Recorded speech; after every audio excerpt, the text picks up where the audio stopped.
Tigers baseball on Fox Sports Detroit is presented by Bell Tire.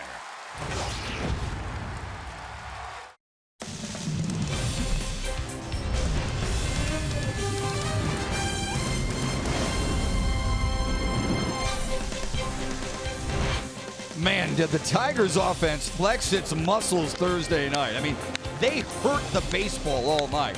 In the 11-8 win, the Tigers ripped off 14 hits, 8 extra base knocks, 3 bombs. They had a feeling during batting practice, and they're hoping that feeling carries over to tonight, game 2 of the 4-game series against the Royals, and only here on Fox Sports Detroit. Hi, everyone. Alongside former National League MVP Kirk Gibson, I'm Matt Shepard. Besides the win, what else did you get a sense from last night that impressed you most about Well, this they team? had fun again. You know, they got ahead in the count. They hit mistakes. When you're ahead in the count and a guy throws you a fastball or hangs a slider and you impact it the way they did last night, I said on the air, it's one of those nights. The ball was carrying. So if you put backspin on it, you get rewarded, which does not happen every night in Comerica. And they eked out the win, and they feel good about going into this game tonight. Well, there's no question Kristen Stewart turned some heads last night with a couple of homers, 6 RBIs. How have we seen him grow this year? He's growing up quickly. It's one of the reasons I think many wanted to see Kristen Stewart come up earlier in the year, because they felt he could help the club and would benefit by going into next year. We're just seeing him display his skills, and of course he's known for his hitting, and last night with a huge night, but it happened the night before when he eked out this walk. Look at it, it's good. See him staying back, fouling pitches off. Now he's right on it. Look at that. He's not bailing. This is a double play ball. I said on the air, this is a good at bat, because I like that he didn't just concede and swing and miss and have a quick at bat. Last night, here we go again. He's big long at bat. He's going deeper in the count. He's being patient. He's looking in an area to get a hit. He pounded that one foul, and then he ends up getting the walk. Those are good trends. And oh yeah, guess what else happened last night? He pounded 2 home runs, the first of his career in the big leagues, and then his second. So 2 home runs, and you've seen him move very good in the outfield as well. Kristen Stewart is really feeling comfortable that you hit 2 home runs, you're going to feel better and better and better. Now he's just going to have to stay humble and continue to use his skills as he has the last 3 games. Ron Gardenhire told us before the game today that he just looks and feels a lot more comfortable. He and the Tigers try to make a 6-time winner out of Francisco Liriano tonight. Liriano's September numbers are gaudy. John Keating has more from the Call Sam Studios when we return to Tigers baseball on Fox Sports Detroit after this.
tonight has a 1.66 ERA against teams in the American League Central. Only Chris Sale has been better against teams in his own division. Kennedy coming off back-to-back starts against Minnesota. 6 innings pitched and only a run allowed. Welcome back to the Call Sam studio. John Keating with you, wearing the green tie because it is Irish Heritage Night here. There's a lesson in place this weekend because the Royals have lost 100 games this year. The last time that happened, since then, they have won a World Championship and the AL Championship twice. Tigers Baseball on Fox Sports Detroit is brought to you tonight by Kroger. Visit Kroger.com for great deals, digital coupons, and more. By Comerica Bank, raise your expectations of what a bank can be.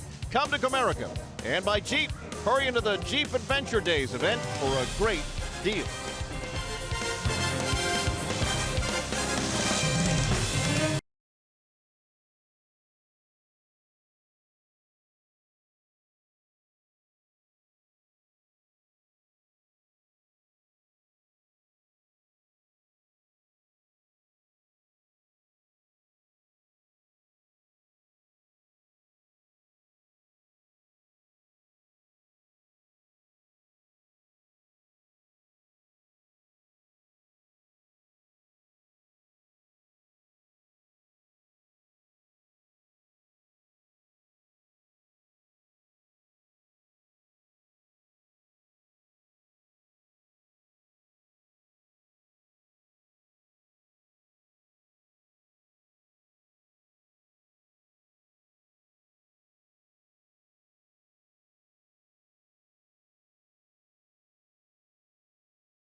Going straight out to center field. We saw a number of home runs last night, and you could see more here tonight. Wind aided for sure. Francisco Liriano against Whit Merrifield to start things off. Today's Tigers starting pitcher is Francisco Liriano, presented by Family Heating, Cooling, and Electrical, making his 25th start of the year. There you see the numbers on Liriano. Pretty good 2 last starts. The changeup was very good. Hitters 1 for 13. And he'll move the Royals' feet. He likes to do that. He'll come way inside. And very good in his last start. We saw him in Cleveland, 7 innings, most innings pitched since May 20th, where he had 7 strikeouts and had just 29 pitches in the last 3 innings because he was commanding his fastball, you said, Gibby. That will be important again here tonight. He just went with a couple changeups right there. back-to-back. Whit Merrifield loves the heater. 12-game hitting streak in this ballpark, but gets him swinging. You just saw Merrifield, and what a pain he was last night. Really good hitter. Alex Gordon didn't play Thursday, snapped a streak of 37 straight games. He bats third and plays left, and Alcides Escobar tied a season-high 3 hits last night. That's the Royals batting order presented by your Metro Detroit Chevy dealers.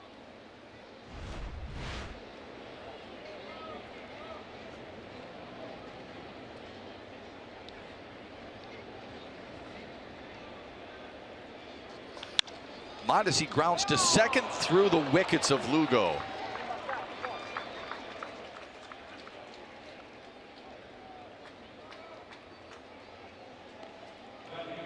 McLaren Health Plan brings you the Tigers starting defense. Kristen Stewart in left, Jacoby in center with Nick the Liz Castellanos in right.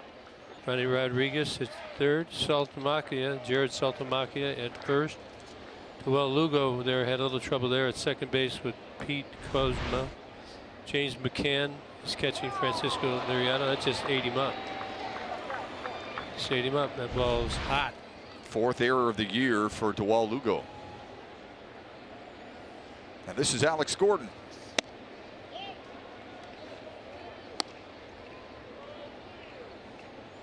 Gordon played in the series finale against Pittsburgh, 0 for 4 on that Wednesday night. That snapped a 14-game streak in which he had reached base safely.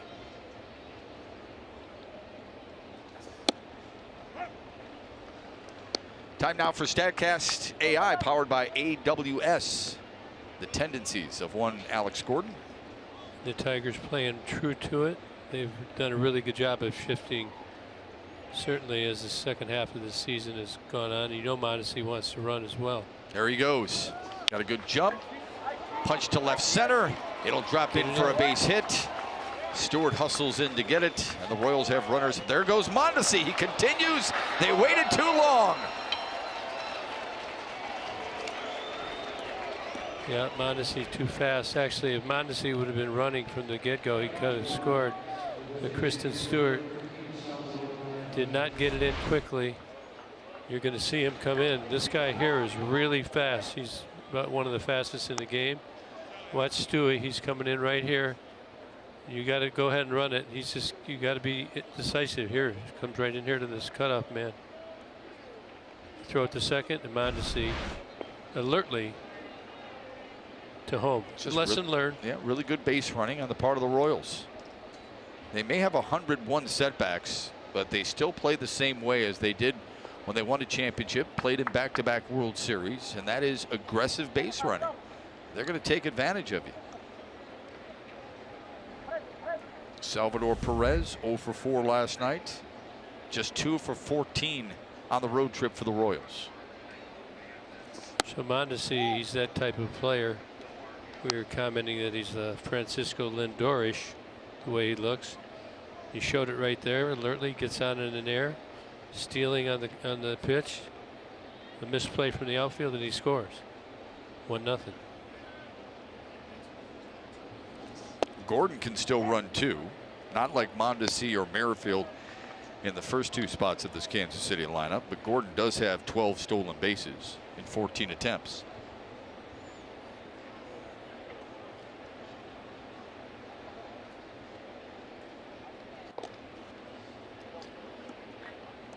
A guy like Mondesi, you know is going to run if you just keep throwing over there. You got to be willing to do it 5-6 times, and you got a good shot at getting him.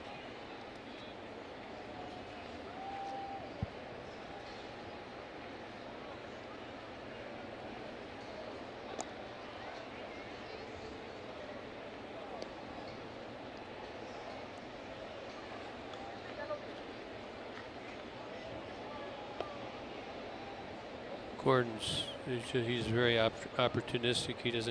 He'll make sure he can make it before he goes. Nice low fastball there. 1-2.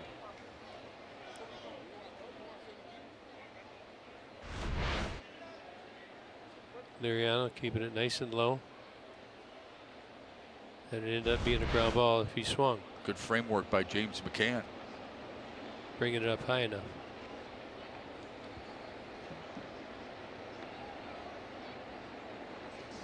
Good stop by McCann. Is that an art form, do you think? I mean, how do catchers learn how to frame pitches better? Yeah, they practice it a lot. I mean, in spring training, they set up a pitching machine. They just feed it, feed it, feed it. Practice a lot of catching side sessions, bullpens. Oh yeah, they practice it. It's an art.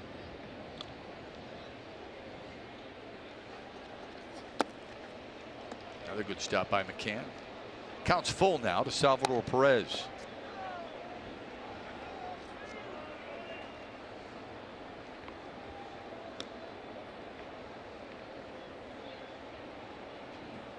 So that machine feeding the catchers, similar to a jugs gun in football, huh? Well, you can make it a fastball, you can make it a curveball, slider, anything you want. Lost him. Runners at first and second now with only one down.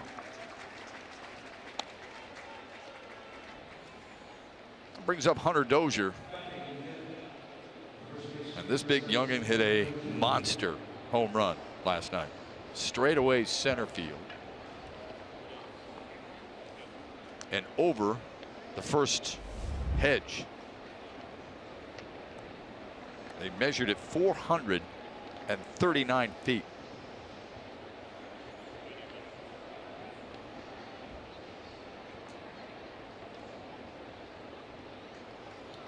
Five for 14 on the trip for Dozier.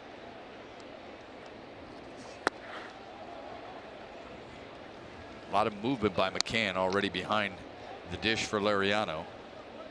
Lariano's going to have to be careful. He was very slow that time going to the plate. We know the Royals will run. They'll take third with this first and second situation, one out.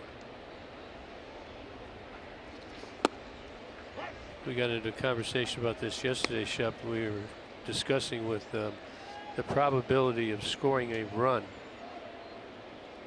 Man at first and second, one out. If they steal, they would have a greater chance of scoring a run.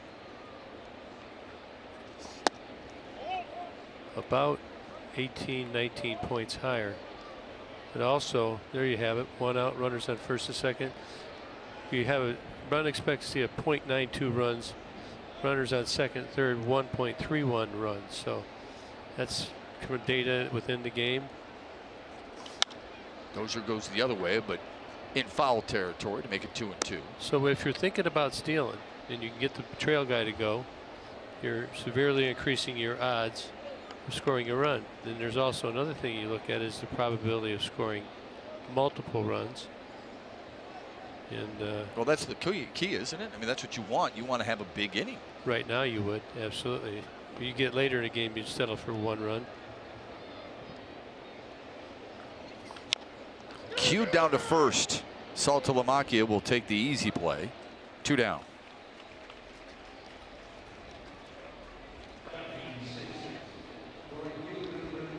As you enjoy a Miller Lite, look forward to the hold true moment later in tonight's game.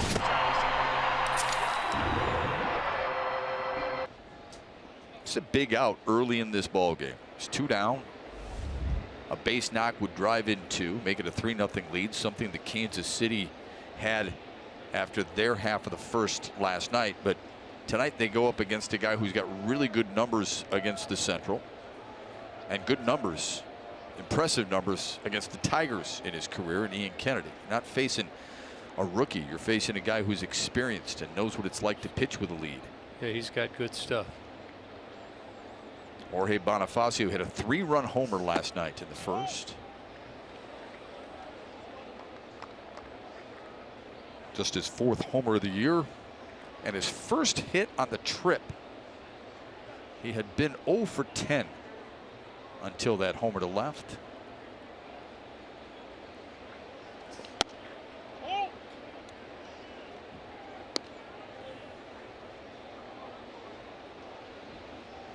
Already 22 pitches in the frame for Lariano. Yeah, it's been a slow inning. Remember, in Cleveland, he worked very efficiently. Down in the count, watch out. To short. Cosma's got no problem with it. and Lariano shuts off their water. Detroit makes an error physically and mentally to give the Royals a 1-0 lead.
Little bopple out there by Kristen Stewart.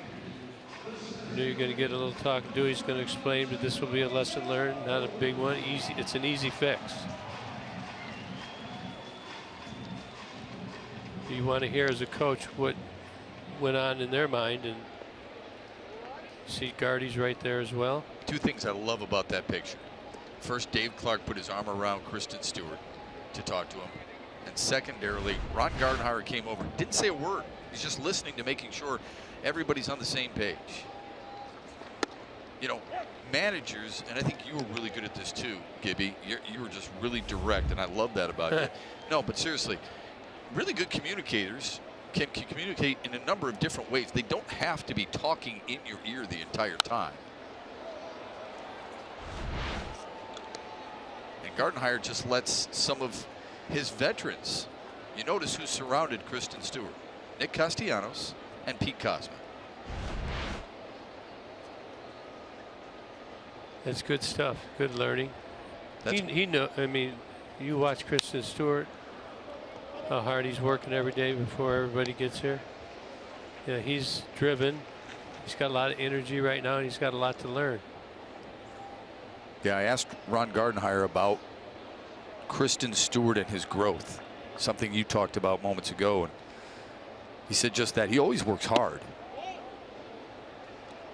but he seems to have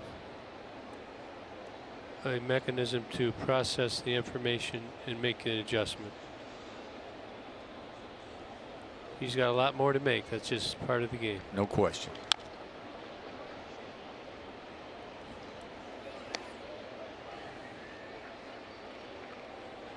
There's the Tigers batting order presented by your Southeast Michigan Ford dealers. Kristen Stewart 2 for 4 with a couple of bombs and 6 RBIs last night. Ronnie Rodriguez broke out of a nice slump in a 3 for 5 way last night. Pete Kozma is 3 for 7 on the homestand. That included a double last night. And some good D. Excellent defense. He's money. He's routine is done. Jones caught looking, 1 down. You had Ian Kennedy in Arizona. He's the starting pitcher for the Royals tonight, presented by MGM Grand Detroit. What makes him difficult? He's got a sneaky fastball, 90 to 94, probably. He's kind of over the top. He's got really good location. So you see the sneaky fastball. He'll throw a first pitch curveball when he's in trouble a lot. Lots of full count changeups. He's got the same motion out of him. I believe it's usually a knuckle curve. We'll get a grip of him. A picture of him with his grip. He always sets his change up, then he changes it up. How do you think he'll pitch Kristen Stewart differently? Because you said it, Ron Gardenhire told you and I this before the game too. Look, veteran pitchers are going to go to school. They're going to learn something about him, and they're going to start throwing him differently. Yeah, he's going to throw him some breaking balls, change-ups, and see if he can't get him to chase out of the zone. Stewie's been pretty good at that lately. Moon's coming again tonight. And it's really windy. No force with you, right, Shep? That's right. No force with me. Not sure what you're referring to, but you're right. Well, they say it's what's wrong. There's a full moon. Oh, I got you. No, I feel good. You should. Look at that moon. Yeah, let's hope the Tigers feel good today. Kennedy 3-1 all time in his career in this ballpark. Just outside, tough one to take, but it's 1-2. You can see Kennedy pinpoint control. Just off the edge. Two-seamed it, 93.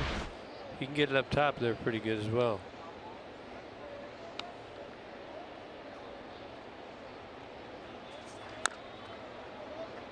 John Keeney mentioned this in Tigers live pregame. Ian Kennedy with a 1.66 ERA against Central Division teams.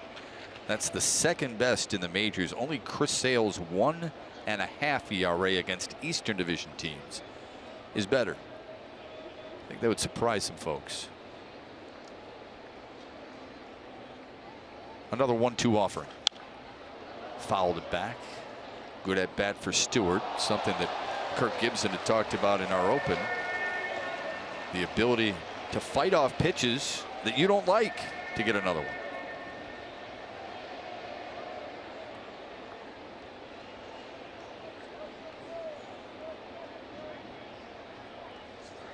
Change up. 2 batters, 2 strikeouts for Ian Kennedy.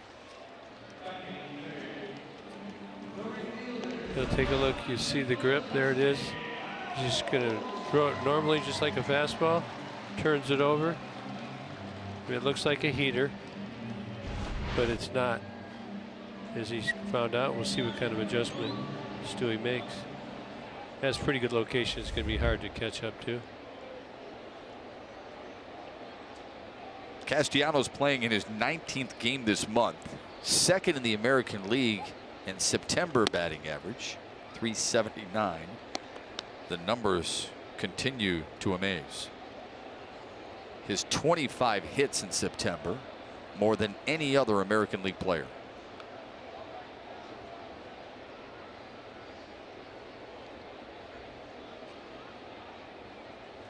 In tight, 2-0.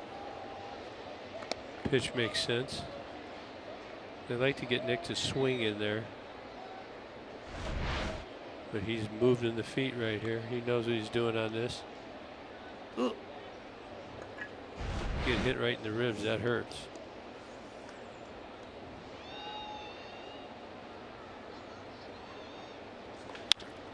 To short. Mondesi with a good arm. 3 up and 3 down for Ian Kennedy and the Royals.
Detroit Tigers player of the game. It's presented by McDonald's. So what illuminates the moon there?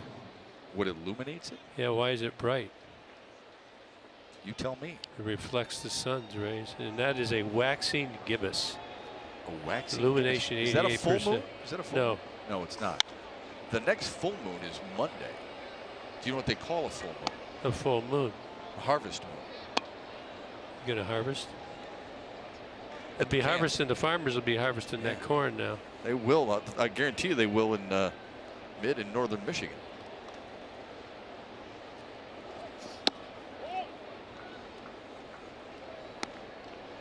Royals with Alcides Escobar, Rosell Herrera, and Cam Gallagher.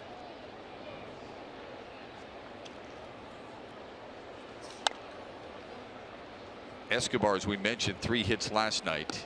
That's the 5th time he's had 3 hits in a game this year. He's had a good road trip for him too, 5 for 11. Be interesting to see where Escobar ends up next year. You know, I don't know that he'll be a regular. Maybe a guy who moves around a little bit for some team, if not the Royals. Yeah, I mean, he's a pretty valuable guy. I mean, he can play a lot of different positions. Well, they're going to go with Mondesi at short. Well, they should. Remember, there was a time where Escobar started 421 straight games for the Royals. At times, it was a bit of a struggle, and then they gave him a little bit of a breather. He came back into the lineup and seemed to be refreshed and went on a little bit of a hitting streak. Plus, he understands what's going on. Mondesi is definitely the guy to play. He's got a bigger upside, more power. We saw a monster big fly from Mondesi last night, and they say he hits them all that way. Switch hitter. Really good looking player.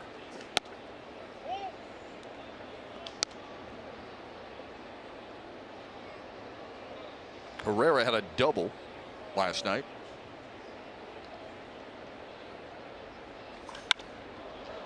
Tries to go the other way, but Nick Castellanos is positioned well. 2 quick outs for Francisco Liriano. Tigers host the Royals tomorrow at 6:10. The first 10,000 fans will receive a 1968 themed Detroit Tigers Hawaiian shirt.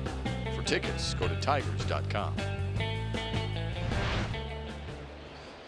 You can see the sun is going down. It's going to get dark. The lights are taking shape. Got tonight's game, 2 more. That'll be it for the 2018 season at Comerica Park. So come out this weekend. Got some good things planned tomorrow. Victor Martinez. Did it surprise you a little bit? Victor Martinez will play his final game as a major leaguer. Cam Gallagher fouls it off. I wouldn't rule out maybe a pinch hit or something. You know, maybe he gets the week, maybe the last day he wants one at bat or something. You know, yeah, I don't know. That'd be kind of hard. He's pretty definitive. Yeah. I was talking to him before the game, and he says, "Look, I want the young guys to play. I want them to get their at bats. He wants his last at bat to be at Comerica Park." I can see that, but I'm just saying, don't rule it out. It'll be years that go by. You'll miss those days, and he should. He's had great times in the big leagues. Tigers will honor Victor Martinez tomorrow before the game. We're going to carry it live on Tigers Live. Make sure you tune in. John Keating, Craig Monroe, and Trevor Thompson. He had some unreal years. Wasn't that long ago. No, you're right. No, he's had an unreal Tigers career. More RBIs than any switch hitter in Tigers history.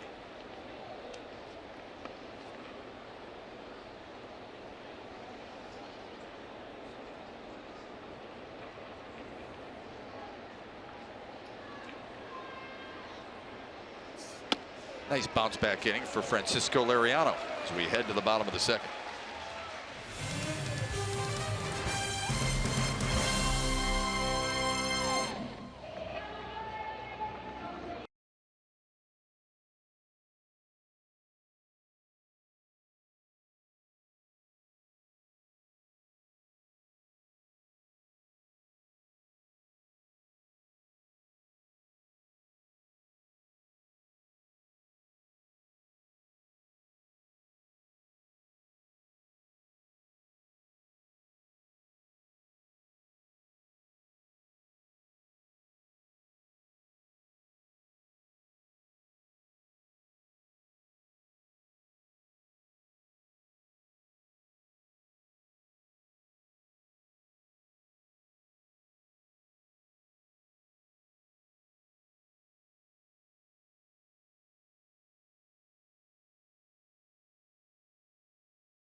the doubles last night, and he understands what it means in his career and understands where he is in his career. He wanted both those baseballs. Selection.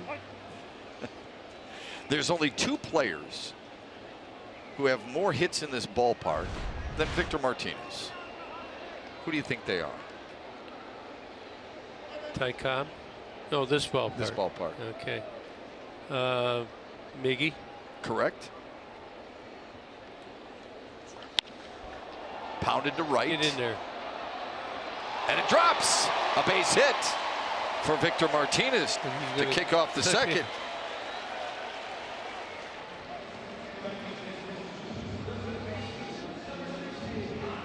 Now it's time for the Bernstein advantage.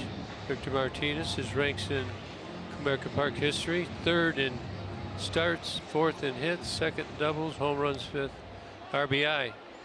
He's had an illustrious career for the Detroit Tigers. He's really enjoying his teammates, it seems like, in the last couple weeks too. He is having fun. He seems very comfortable with, you know, where he's at. No regrets, he told us the other day. So you saw 4th there. There's 3 players who have more hits in this ballpark. So you said Miguel Cabrera, and you're correct. In this ballpark. Right. I'm going to say Mags. You're right. Maglio Ordonez and 1 other. He was a 3rd baseman. Polanco? Nope. Guillen? Brandon Inge. Inge, all right. Those are the only 3 with more hits in this ballpark than Victor Martinez.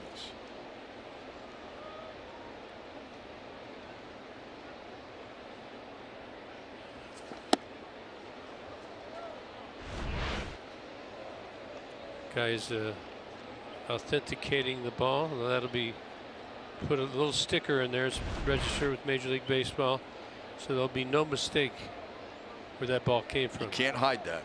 Every single ball you see, if there may be some dirt on it, maybe skipped in there, they'll throw it over. It'll be authenticated. Some of those baseballs you can purchase here at the ballpark, and they're all logged. The night, the year, and the situation.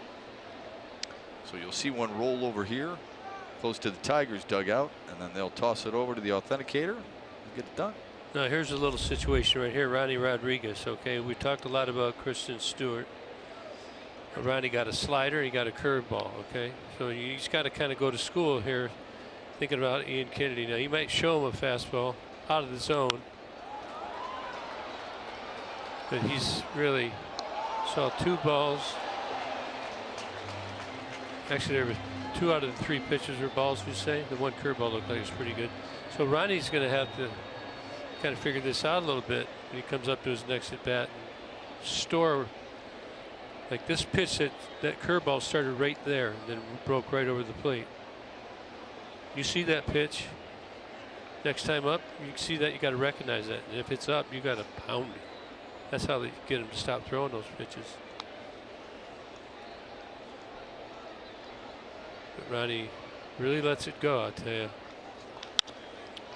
Chopper to short, could be 2. Herrera completes it. So Ian Kennedy, a very smart pitcher.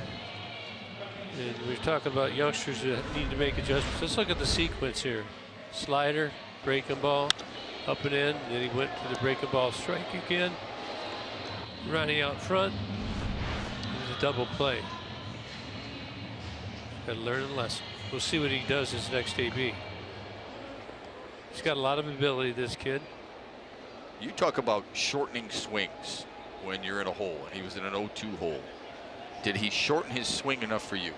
I think he did, but he was still out front. I mean, Ian Kennedy got a pretty good, he threw him a pretty good breaking ball. He kind of throws like a knuckle curve. We'll try and get a shot of it. The knuckle goes, and then he's got a lot of downward action. He took a lot off it too. Ian Kennedy understands how to add and subtract. So I mean, he didn't pull off it and miss it, but his approach should have been the other way. Again, you look at some of the great hitters, and you see why they have a high average and they hit a lot of doubles, a lot of home runs, a lot of gappers, because they are disciplined. They don't roll over on those pitches.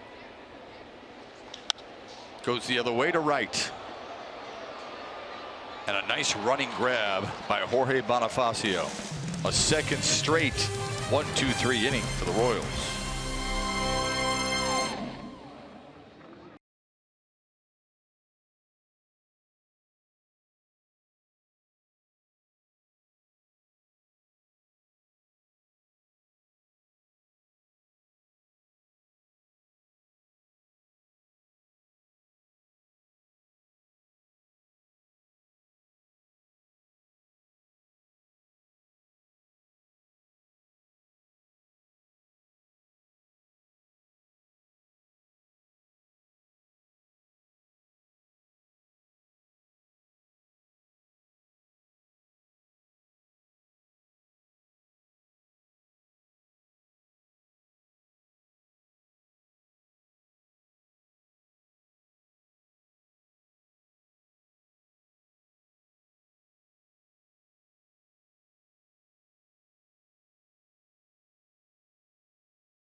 Great leadoff hitter, can play anywhere on the diamond.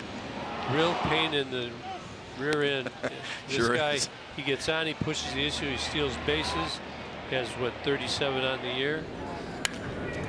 Career, he's got 79, and he's scrappy on defense too. He can go to his left, he can go to his right. He's in center field tonight. Very good player.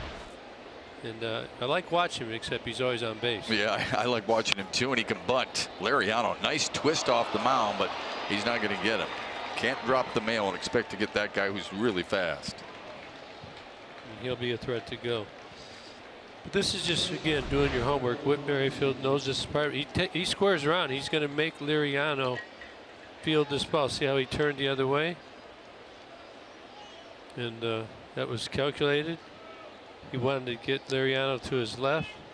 It worked out pretty good for him. Sure did. And as you mentioned, 37 steals. That leads the American League. And he has 20. Those are hits. But he has 20 steals since the All-Star break, which is second only to the man who's in the batter's box right now, Adalberto Mondesi.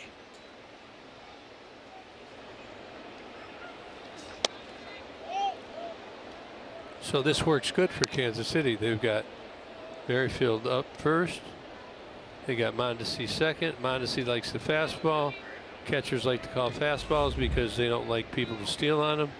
Just kind of how lineups work, and I think Kansas City's fairly happy with that arrangement. Well, I'd be happy if my first hitter, my leadoff hitter's batting .303, and my second hitter's batting .290. There goes Merrifield, and he's got another stolen bag.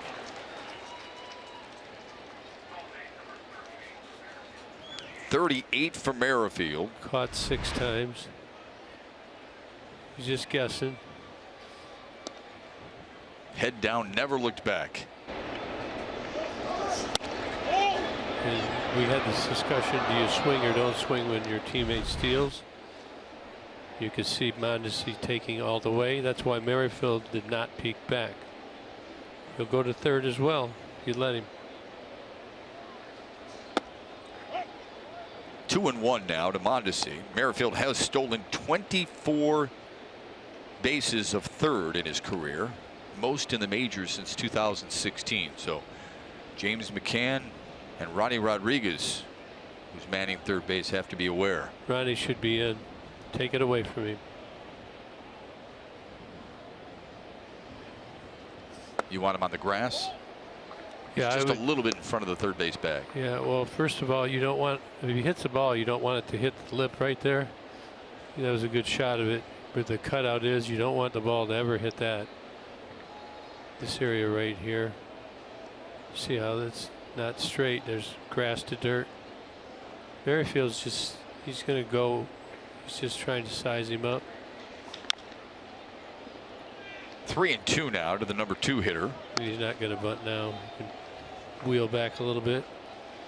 But you have to be in a position if Mondesi hits like a chopper, you still got to be able to come in and get him.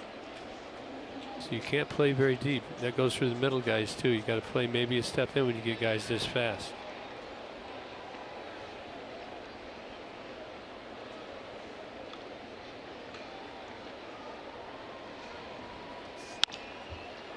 Wide of the bag at third. Good range by Rodriguez and a good arm to get him. Got long loping strides, I tell you. Good play by Ronnie. He's got a fast guy. He's got to get Merrifield back, and just got Alberto.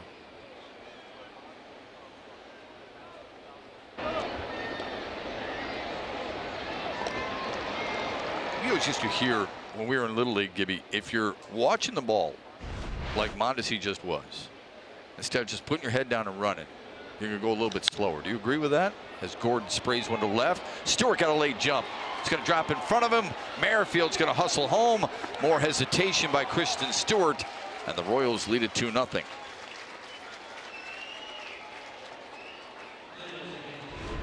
Well, there is some wind out there. It plays games. I think this ball's off the end of the bat. Stewie didn't come in right away. Then he didn't come up throwing right away. Got to try and get through it quick. But Merrifield really just pushing the issue like he always does. Scores the second run of the game. RBI single for Alex Gordon. He's 2 for 2. And now here's Salvador Perez.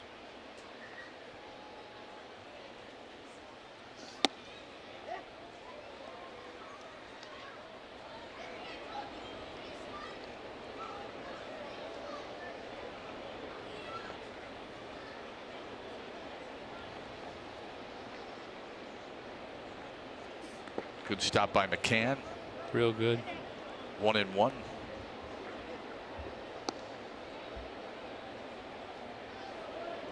So it looks like the flag out there, this big center field pole. There's various flags you can look at. Now it's been blowing straight out.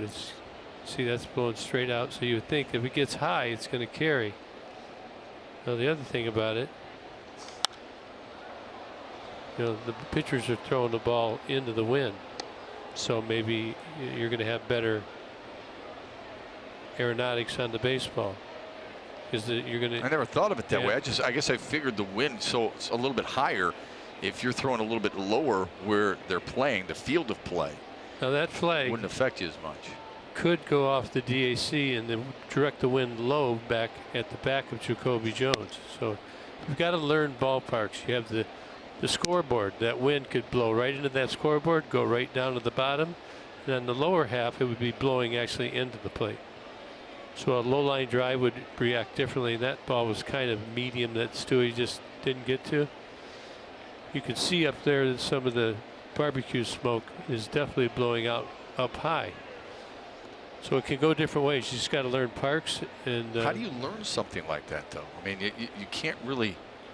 The only way I guess you could learn is if you're playing it in a game-like situation. We could, if we send we can send somebody out there to the left field and then see what they feel. Trev, he's been in the outfield before. When we go to different spots, you might find that the wind's different. Behind a home plate could be something else.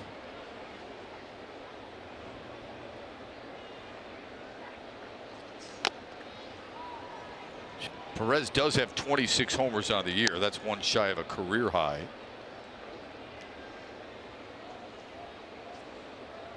And has homered in this ballpark 12 times in his career. Now these flags are on top of the light tower on top of the scoreboard. They pretty much confirm. Get it up in that jet stream and it's going to help you. He reached. Big strikeout for Francisco Liriano. That works. The changeups are good tonight.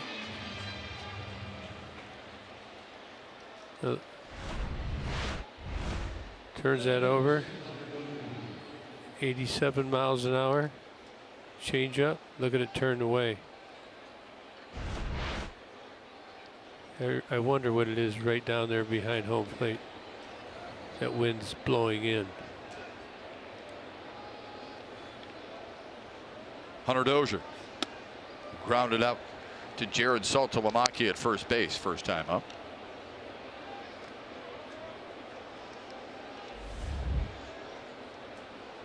Dozier has played 6 career games against the Tigers and reached base safely in all 6. 0-2 to him. So look at here. These are kind of limp. They're not doing anything. Then you go right up the flagpole right up there, and that one's blown out. So that's my last lesson on flags. Take it all in, punch it out, figure it out. Simple as that.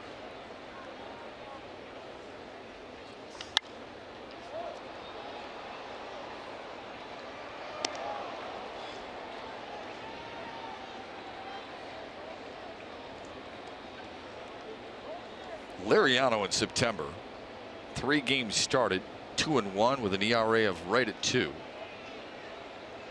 Opposing batting average just .217. So been very sturdy in September.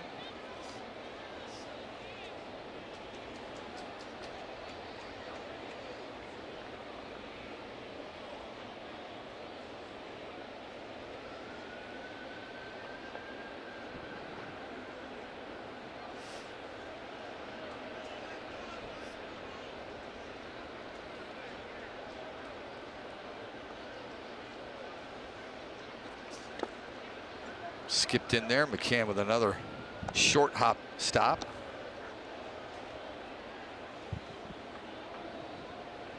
We were talking about those hops the other day, you and I. Which ones fielders like the most? You like that short hop, like McCann just was forced to make there. And I was talking with some of the infielders just to verify your belief, and they were all saying the same thing, Gibby. Well, if the ball's closer to your glove, you're not going to get a bad hop. Good play by Liriano to help himself, but the Royals get another run. Jessica McCann helped the Tigers Foundation raise over $31,000 last night. She and James McCann were giving back again today. We'll explain when we return.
Here's Jared Saltalamacchia, and if Detroit combines for 3 or more home runs in this game, bring in a copy of the box score to a participating Arby's location tomorrow and get a free small order of curly fries. You can find a copy of the box score in your newspaper or on the Tigers page at foxsportsdetroit.com. Tigers had 3 homers last night.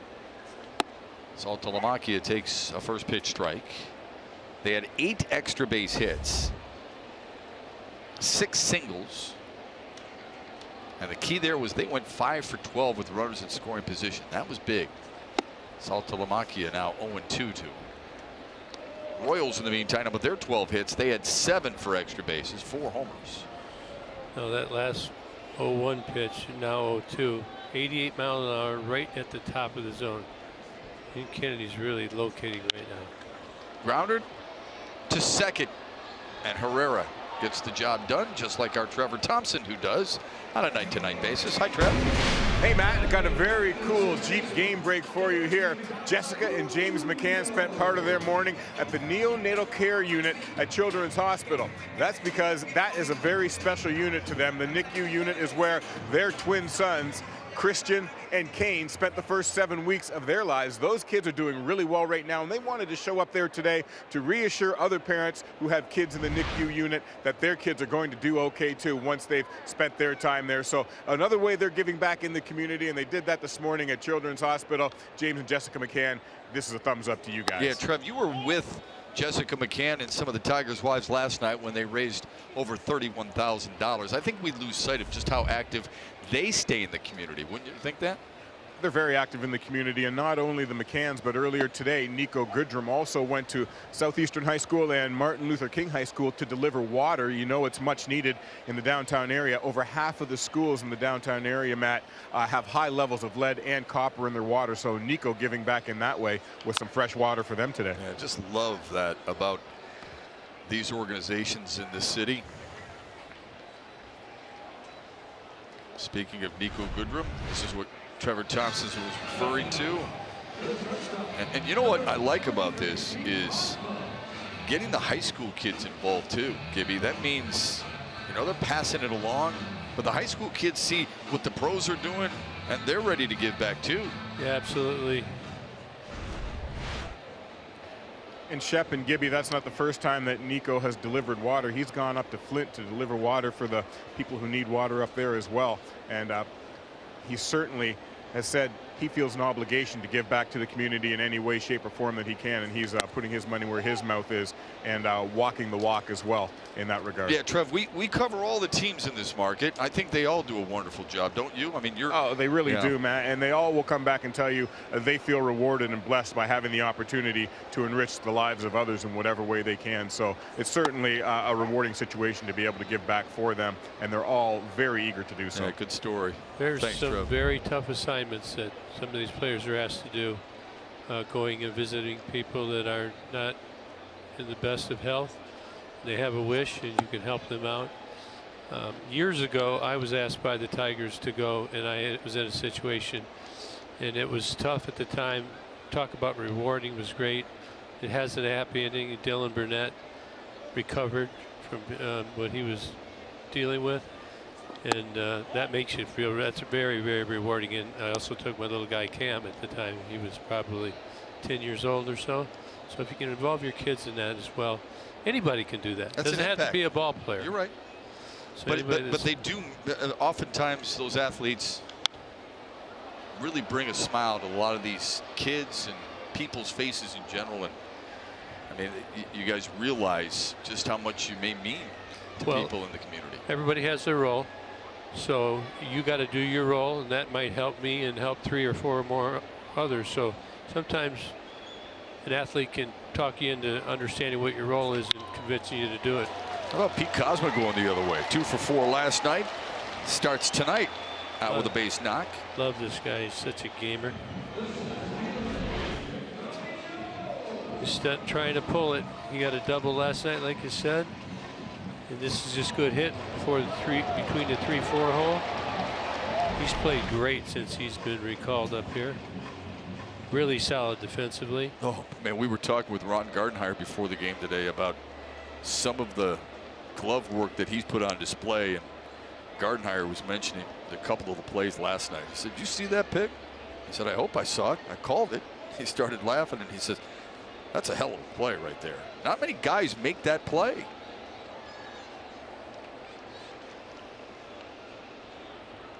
Top of the order, Jacoby Jones. Let's take a look at Pete Kozma. As we said, he's done it all. Shortstop, diving to his left. Always has an accurate throw. This time going to his left, throwing back to the right. Played a little third base, he does it as well.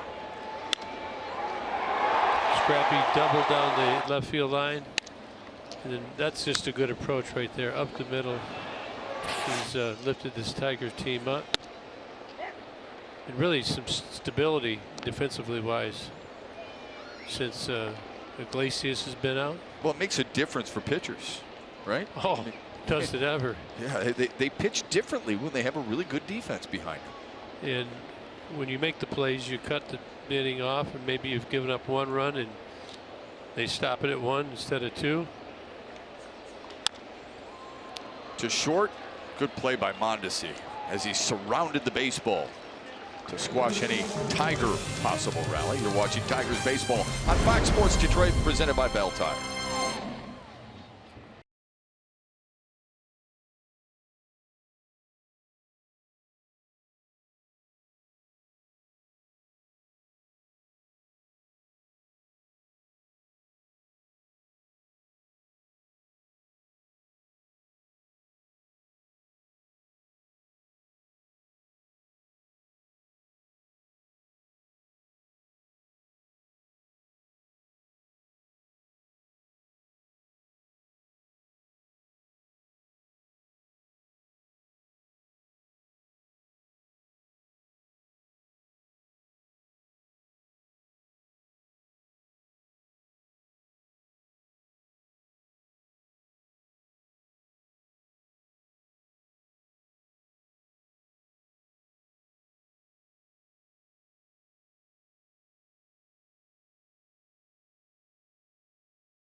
You can tell Adalberto Mondesi makes this look a routine. Look how far up he comes up to get this ball. He gets his feet around, makes it good. Look at it from another view. Look at him come up there, and he circles around it. We got a little thing that we're going to do on shortstops later, Shep. This guy's in the list, isn't he? Oh, I love it. Yeah. It's my favorite position. A lot of it because my favorite player played it. But I love how he surrounded the baseball, came from behind to get it, and his momentum carrying him forward. Great technique, huh, Gibby? Excellent. And just watching him run, you can see his eyes don't really bounce much. He's under control. He's got a real smooth stride.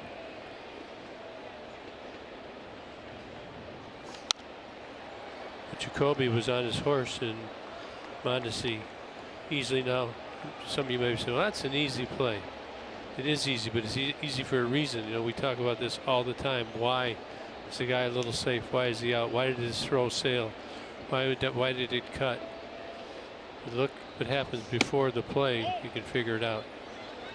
Why does he always get good hops? He could have made it difficult had he laid back, is what you're saying. But because he was aggressive, because he charged and circled. Yeah. If he doesn't circle, he's running away from the first base. He's got to throw across his body. It may be different. Love those little idiosyncrasies in the game of baseball that matter. Leadoff walk for Bonifacio. What do we got here? Shortstops? There's the good young shortstops in baseball. There's a ton of them. Who's your number one? Well, you want to wait or you want to talk about it?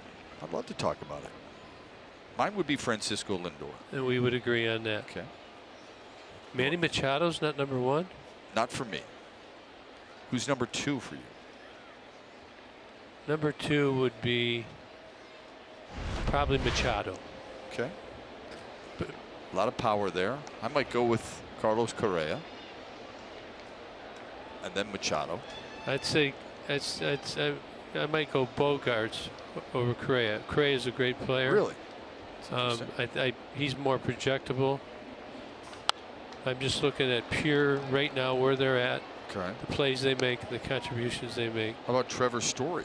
He's had an unbelievable year, done something that no other shortstop has ever done. What team? In Colorado? Colorado. Well, yeah. In Colorado. Well, you kind of knock Colorado just a little bit. I don't knock it. I'm just saying, if you're going to compare apples to apples, I think it's fair to recognize it. Yeah, his road numbers are different, no question. Quick snap throw by McCann, but just in time was Bonifacio.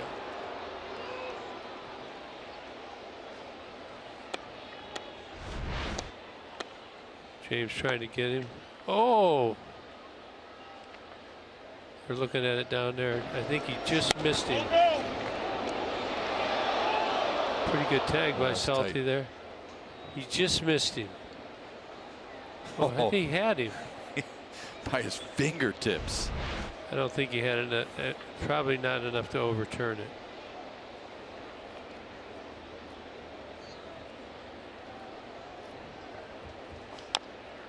Little tapper, Lariano, tough play. Oh, he threw it away.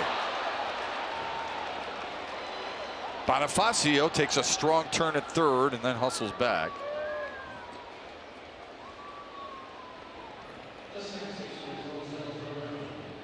Well, Francisco's had trouble in the same area right here. If you look, he fouls through and falls off, so he turns all the way back around. Just unable to get it, and this is a hard ball to catch. He just fired it right at him there. Probably would have had him. Salty, not used to playing first base, can't handle it.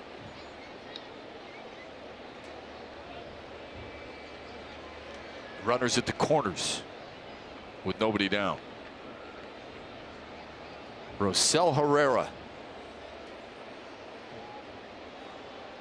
Squares. Safety squeeze. Watches it go low.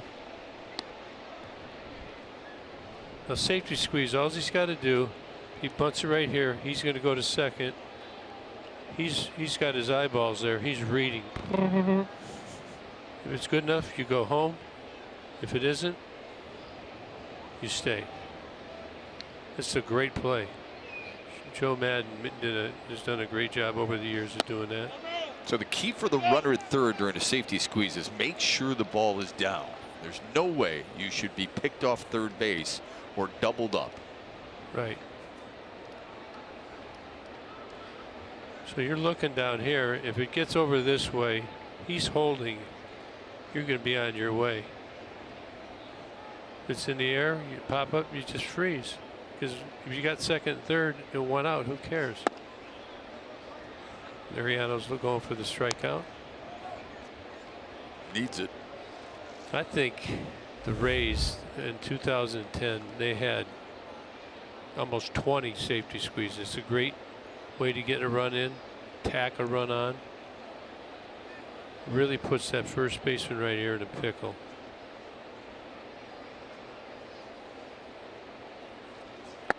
Watches it sail wide. Bonifacio a little far off third base, and they got it. What did we just say? Never get picked off. No, not with nobody out like that. But very alert by James McCann. Very alert by Ronnie to get back. Look, he's way inside of the baseline.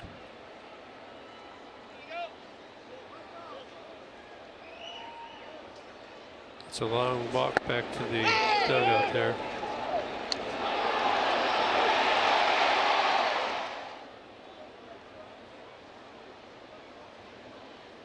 You got him. That's all you can do if you're the manager right now. You know the camera's on you. So no yelling, you huh? Don't react. No. That is a slight difference in baseball, isn't it? Because you play every day. You're going to see a lot of mistakes throughout the season.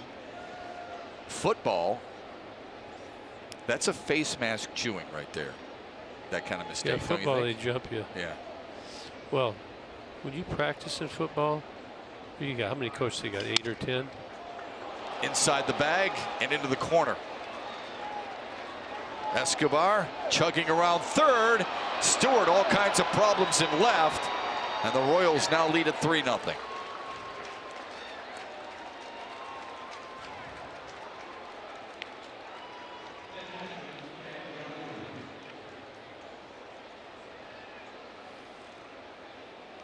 Yeah, things got a little quick right there on Kristen. Just misses right here, Ronnie. See, it doesn't come up on him.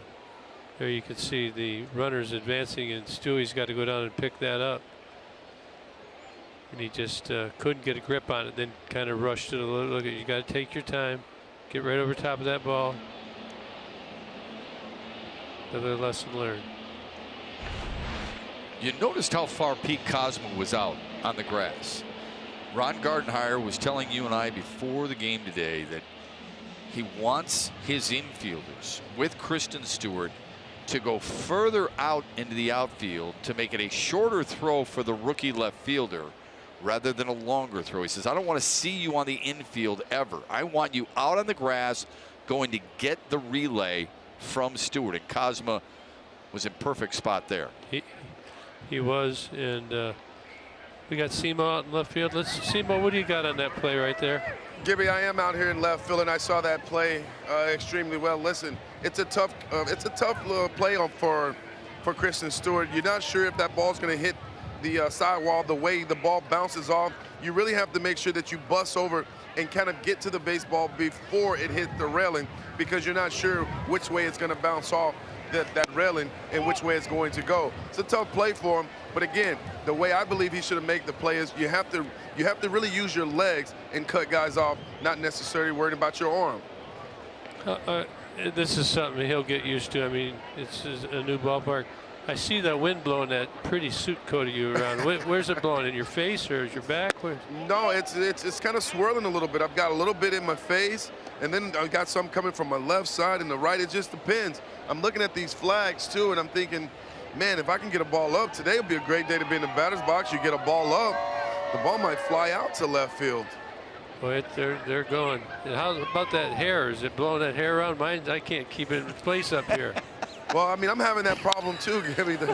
My hair keeps blowing. I'm trying to keep it out of my face, you know. It's just my eyebrows. I'm sorry. I can promise you we can still see you with that beautiful shirt. Yes, sir. Got some friends out there, Simo? I do. I've got a lot of cool friends out here. They thought, well, if Simo's going to be out here, then we might as well get on board. And they kind of like me out here. So, I mean, I know you guys are in a nice, comfy booth. You know, you guys are doing a great job. But I'm hanging out with the people. That's where I like to be. You're good with it. I oh, got man, you. I have a good time. You should run for mayor. That's what you should do. Of where? I'm just having a blast. I'm having a blast. They've been very friendly, signing some autographs, shaking some hands, kissing babies. But it's right up my alley, you know? Did you catch that, Simo? Gibby goes, of where? Mayor of where? Mayor of where? Of Comerica. Sure. Oh, he might already be. Just foul right here. Umpire right on top of it. That's Nick Lentz over there. Ooh, that was close. Sure was. Too close for comfort, especially because it's Whit Merrifield. You know that has double written all over it. And with 2 down, he'd be eyeing another stolen base of third. Merrifield's the 3rd player in the majors since 2010 to have more than 40 doubles and more than 35 steals. The others are Jacoby Ellsbury and Jose Altuve. Fellas, I was talking with Rex Hudler today in the clubhouse.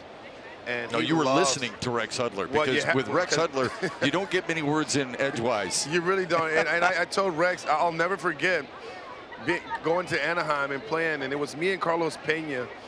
And, man, he was so excited the way he would talk. He goes, oh, my, I'm so excited to watch you young players. You're so excited. You're big. You're strong. He was just going off. And I go, Rex, I remember that to this day. And that's why I love listening to you when you're on the Kansas City Royals broadcast. You have passion. He loves the game. He is fun, man. He's a fun guy to be around. Yeah, he's got great energy, doesn't he? He has great energy. Yes, he does. And you're right. As the Royals analyst, he brings it every single night. Saw him in the Tigers clubhouse. He was talking to a lot of Tigers before the game today, and he's always in talking with Gibby. Gibby was his host. Well, yeah, your host, his host, when he went to visit Michigan State to play some ball. For a scholarship, he blew us off, though. He decided to turn pro right away. Merrifield up the box. Cosma's got great range. And an accurate throw. Do it, Petey. Craig Monroe's visit with Kristen Stewart. But take a look at this web gem right here from Pete Cosma to end the Royals having a fourth.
And I'm like, oh, I got it, but I don't know if I got it, just like you said. So I started running. First, I'm like, oh, please go out, please go out. Trying to send up a little prayer, you know, real fast. But yeah, I ended up going out, and it was just a huge weight, just rush of excitement, pretty much every emotion you can think of around those bases. That's the 1-800 call Sam call of the game. Kristen Stewart talking with our Craig Monroe prior to the contest here tonight. Stewart, Simo, having some trouble in left field tonight. I know you talked more to him about just in the home runs. What were you discussing defensively in left field? Well, we talked about how spacious left field can be and how you really have to know exactly where you're playing. You have to know where the center fielder's playing. And one of the things that I wanted to talk to him about was maybe playing a little bit deeper here at Comerica Park and more towards the left center gap, because I really wanted to explain to him a ball down the line, it's a double. But if it's hit in the air, if it stays up long enough, that gives you a chance to get over and make a play. But here's what he told me. He's already taken a couple steps back. They've already talked to him about that. They've already talked to him about playing a little bit towards left center. They do have Jacoby Jones in center. And guys, we know he chases down everything in the outfield. So Kristen Stewart has to take care of the line. And he said Jacoby Jones has everything from right center to left center. So I thought that was funny because it made me think about Curtis Granderson. Curtis Granderson, very greedy in the outfield. He never wanted to let me catch a baseball. So I'm thinking that's exactly what Jacoby Jones does to all these outfielders here. He takes every ball that he can get to, but that's what the real good center fielders do. I was going to say, do you have a problem with that? Well, I had a little bit of problem. I like to make plays too. When it's directly to you and they come over and call you off, it's yeah, over the then you line. kind of look at him like, okay, I mean, I could have made that play. I was camped up under it. I said I got it. But he says, he'll look you right in the face. Curtis would look me right in the face and says, I'm the Jefe. I'm the captain out here. I said, you're right. The Jefe, you're right. You know, that ball carried. Yeah, Merrifield in center had to backtrack a little bit. Watching Stewie tonight, I thought that it got a little quick on him, Simo, when he could have got right over top of the ball. It took his time and picked it up the first time, but I've been there. I mean, this reminds me of many people who have had to learn that lesson to keep the game slow. Scarily enough, I made a bunch of bad. One time I stepped on my glove and did a head flip and went to the wall. But it just, you tend to rush at times, and it's something that he'll learn how to do. I mean, he's shown he's made great adjustments so far. Well, I think too, Gibby, with the wind howling, as hard as it's blowing, and it appears, if you look up at the flag right now, it's gushing out to the outfield, out towards the street to Grand Valley State University. You can see the flag is blowing out, no doubt. And I think those first couple balls that were hit to left, he froze a little bit, maybe too long, because he wanted to see if the wind was going to bring it to him a little bit. And I think if he'd have read that ball a little bit sooner, he could have gotten in there and made a play and kept maybe one of those runs from scoring. I'll tell you what, this is a game of baseball. He had a great night last night, feeling good, and tonight it returns the favor and you learn another lesson. It's just unbelievable how it works. Mondesi has room and overran it. Actually, Escobar, rather. Yeah, that wind, you don't think that wind isn't howling? I mean, it is.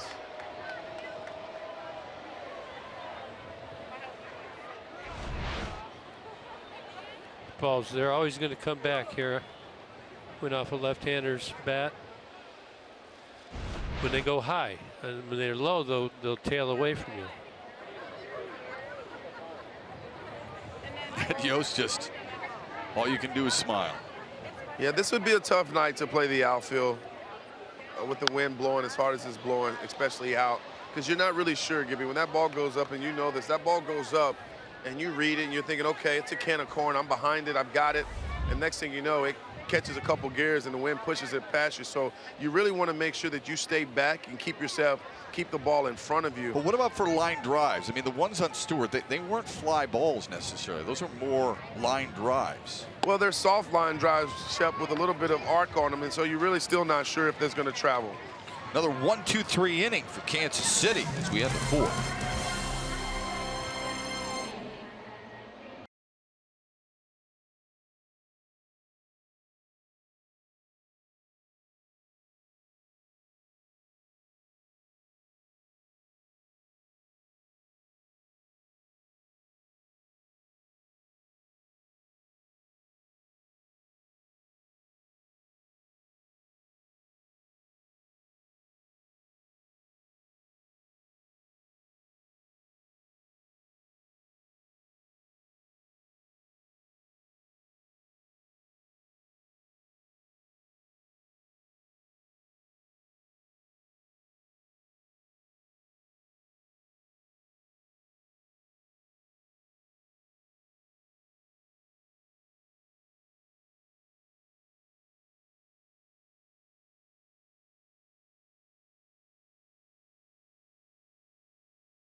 See this yesterday, Ricky Francisco Arcia of the Angels started the game versus the A's as the catcher. With his team down 16 runs in the 7th, he came out to pitch, gave up back-to-back homers. Throwing knucklers? Yeah, but ended up throwing a scoreless 8th inning. Then in the 9th, he smacked a solo homer. He became the first player in history to catch, pitch, and hit a home run in the same game. Boy. Got to watch on it. Mondesi to right center. Castellanos with a good jump.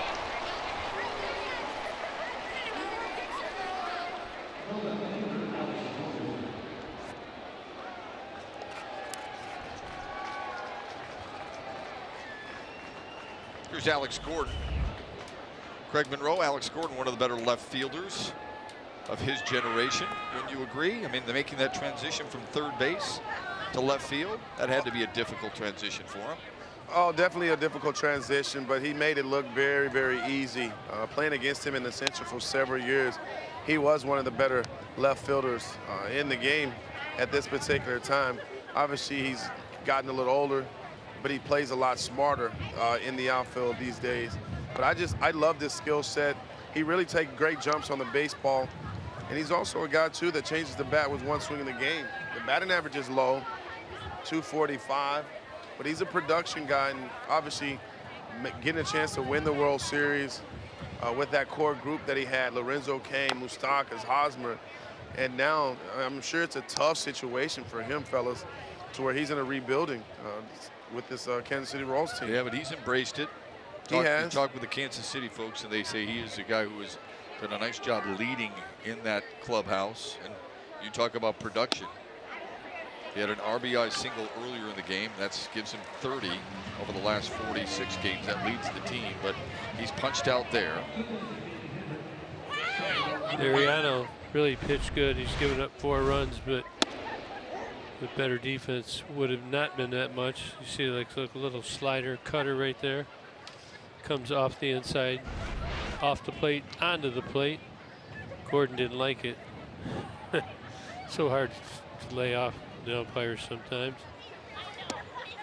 How do you think you'd be with umpire Shep? I think I'd have a shorter fuse than I should, especially if you're playing 162. Think so? Yeah. Simo, how you think Shep would do with the umps? Guys, I'm having a tough time hearing my fans over back here. Simo keeps referring to his fans. It's really loud here. Well, stop they're signing excited autographs. that they've got the camera. Yeah, stop signing autographs. Well, no, I've done that. You know, once the camera comes on and it's time to go to work, the autographs and stuff stops. But they are still loud. They're excited about us being out here, and so I'm having a little tough time hearing you. But I would. There's no other place I'd rather be than to be hanging out here in left field, where I kind of feel like I'm at my second home. Is that one of your favorite spots, left field? I used to always go to like the right field. My seats are in the first row right field out here. Yeah, no, this is my favorite spot. I mean, it just coming back here and playing this, just being out here in the outfield period makes you think about Simo, the days I was out here. We'll see you on Tigers Live, my friend. Stay All right, warm. guys, thank you. And keep that hair clean, will you? All right.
$110.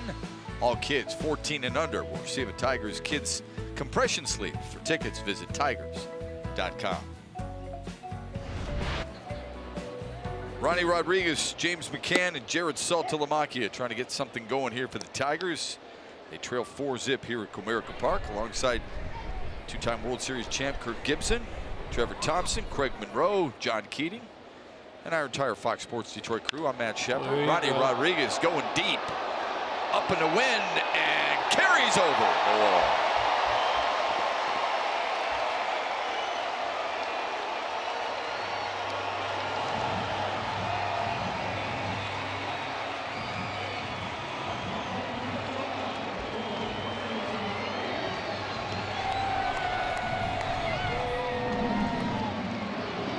Remember how he struggled in his last at bat? We said, how's he going to go to school on his next at bat? Well, he gets a fastball up and in where he likes it, and he doesn't miss it. Kinley had been throwing breaking balls in his previous at bat. He hit into a double play, and this time he gives him the fastball up and in, and he deposits it into the bullpen. Tigers' first run now down 4-1. 393 feet for Ronnie Rodriguez. James McCann, first pitch swinging. He's got a base knock.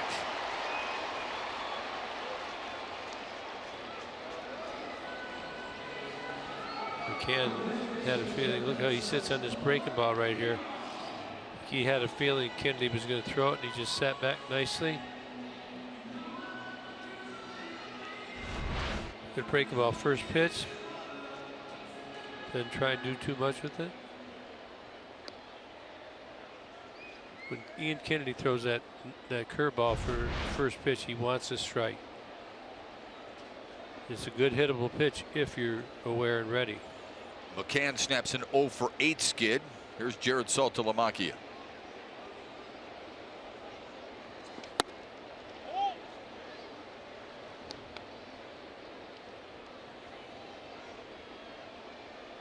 Grounded to second his first time up.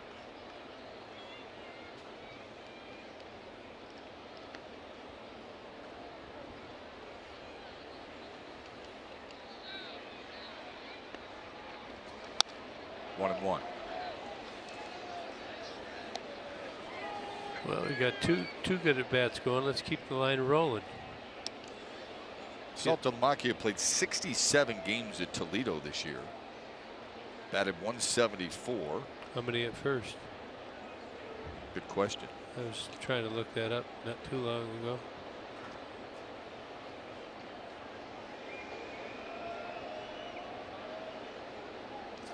Been tight.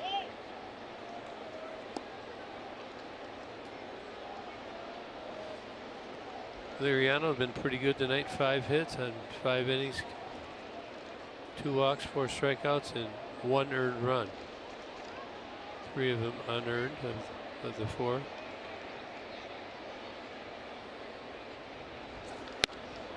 Two and two.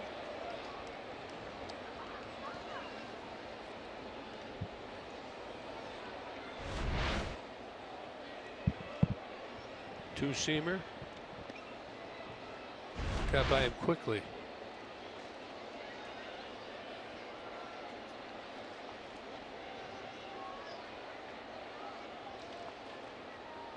Looks like another two-seamer away. Got him swinging. See, Ian Kennedy, he throws that anywhere from 88, 94. Put a little extra on that one. He got by him quickly, and he's got such a good motion. Good mechanics. Let's take a look at the sequence here with Salty. Worked him inside, then finished him away. See that ball take off? Ian Kennedy has real tight spin on the baseball. Does that make it more difficult to pick up? You can't, like, you can't see it as good, so you can't really predict where it's going to spin to, and it adds that life. Good heavy finish.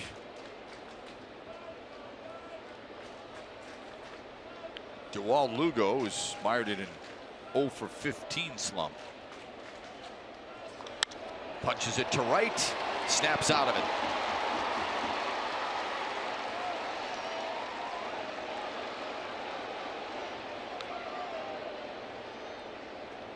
Good approach right there. Gets the ball down the middle, just takes it the other way, doesn't try and do too much.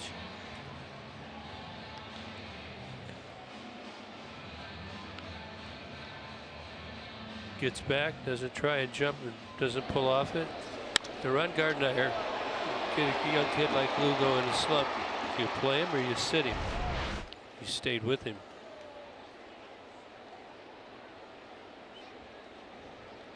It's not as clear cut as you might think, Shep.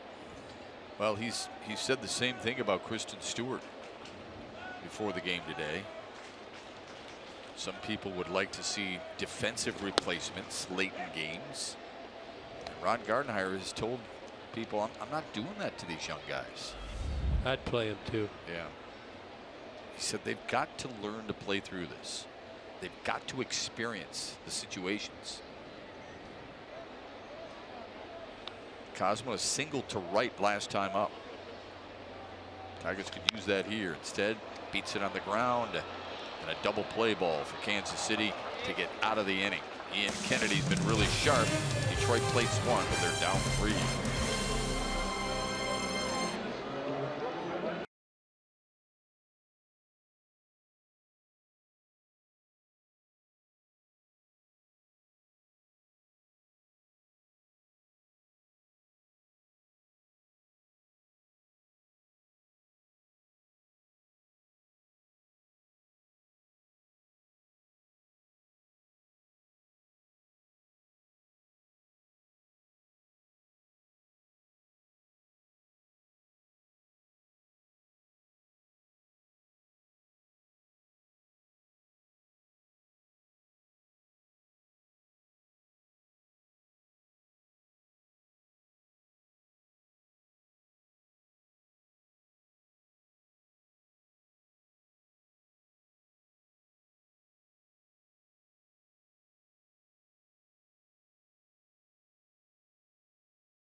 Brought to you by Bell Tire. For tires and auto service, everybody needs a Bell Tire guy.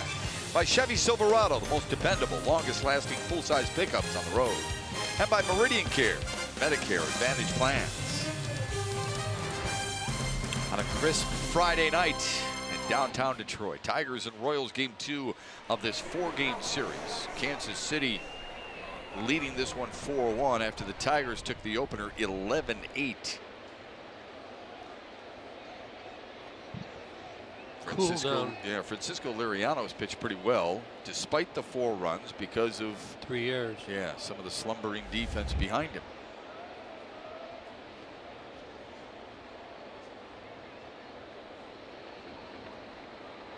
Six, 7, 8 hitters due up for Kansas City here in the 6th. Royals with 1 in the 1st, 1 in the 3rd, and 2 in the 4th.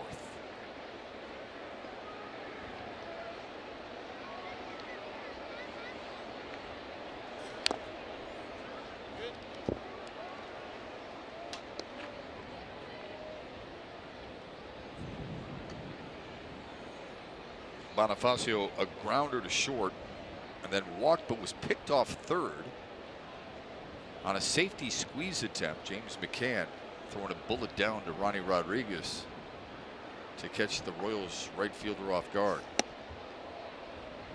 He had thought about doing it a pitch or 2 earlier. Bonifacio didn't think he had a good arm, I guess, huh? Didn't do the scouting report. Learned the hard way. Liriano threw 9 pitches in the 5th. But it's up to 89 now in the game.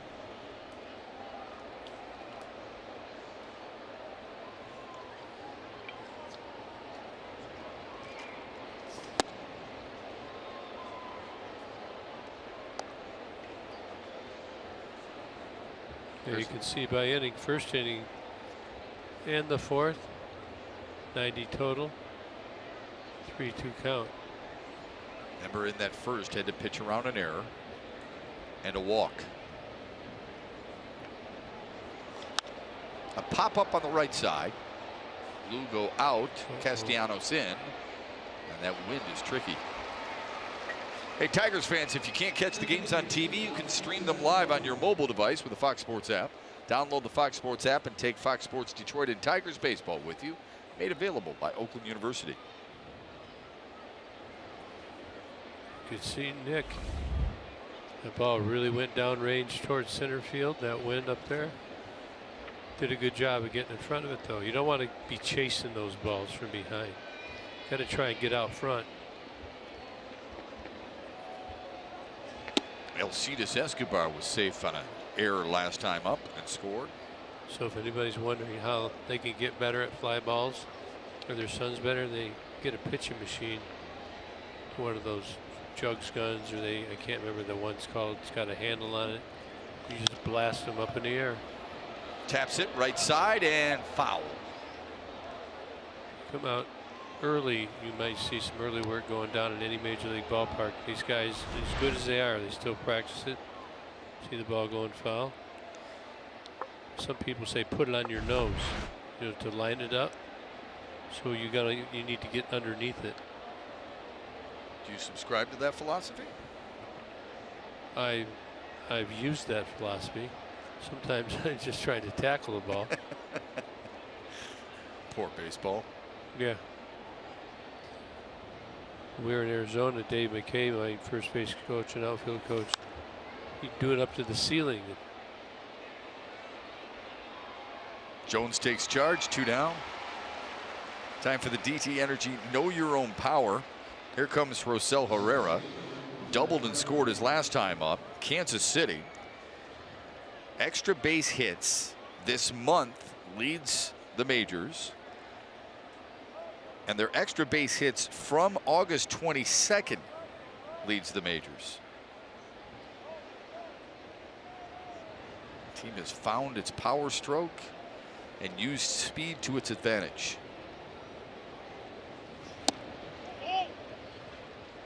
Let's see. Kansas City's 4-6. They'd lost 5 in a row.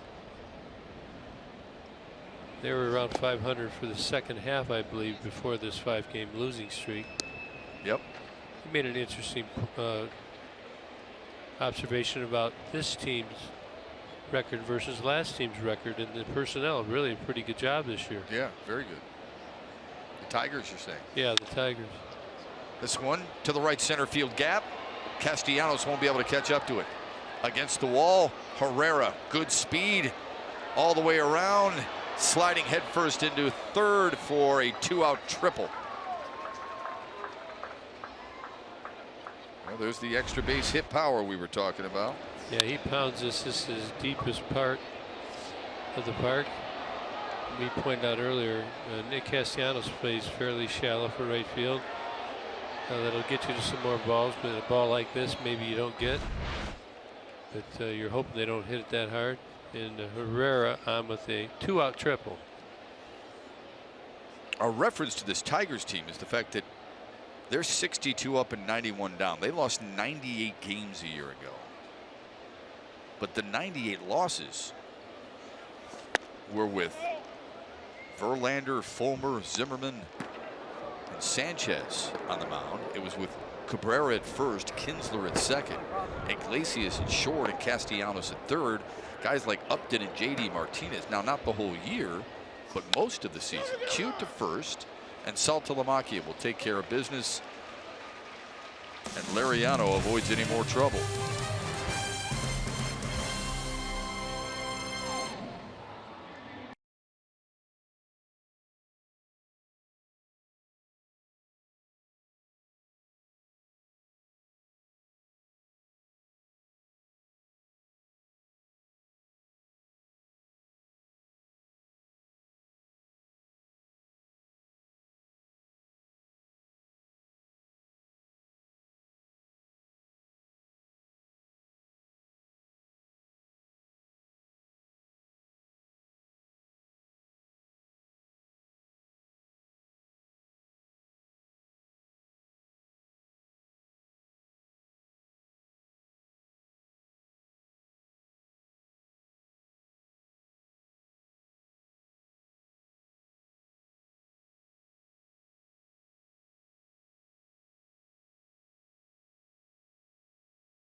Kennedy, he was a 21-game winner way back in 2011. Look at that change up and the movement on that.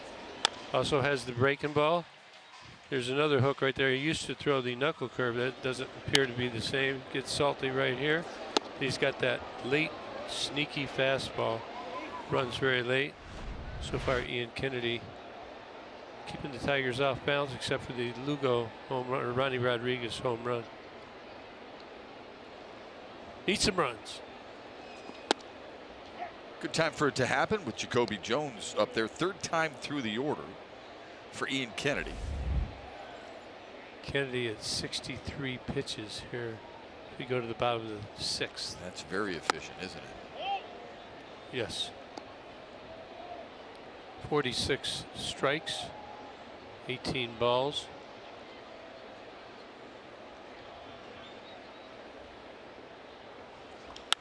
Back up the box and a base hit for Jacoby Jones. Some speed on the base paths for Detroit. I don't know if you've noticed it, Jacoby way better on the breaking balls lately. With him staying away, he was pulling off those pitches. That's why we always say try and hit it up the middle or the other way, because it stops you from pulling off. When you pull off, you just really, that bat goes in the hit zone and out of the hit zone way too quick. You see the numbers there. Second time through the order is what usually gives Ian Kennedy problems. He actually buckles down third time through and handles opposing lineups pretty well. Knows Jones is a threat to run. He's got 11 stolen bases on the year. What do you like about Ian Kennedy? What do you like managing him? Well, I loved his mechanics, his way he competed, and his stuff. He's a good kid, good family man, good teammate. And, you know, we got him from New York through the Tigers. Sure. For a three-way trade. Yeah, Curtis Granderson in that deal. I'm trying to think, did we get Edwin Jackson there too? But Ian Kennedy came over in 2011. It was 21-4 for the Arizona Diamondbacks.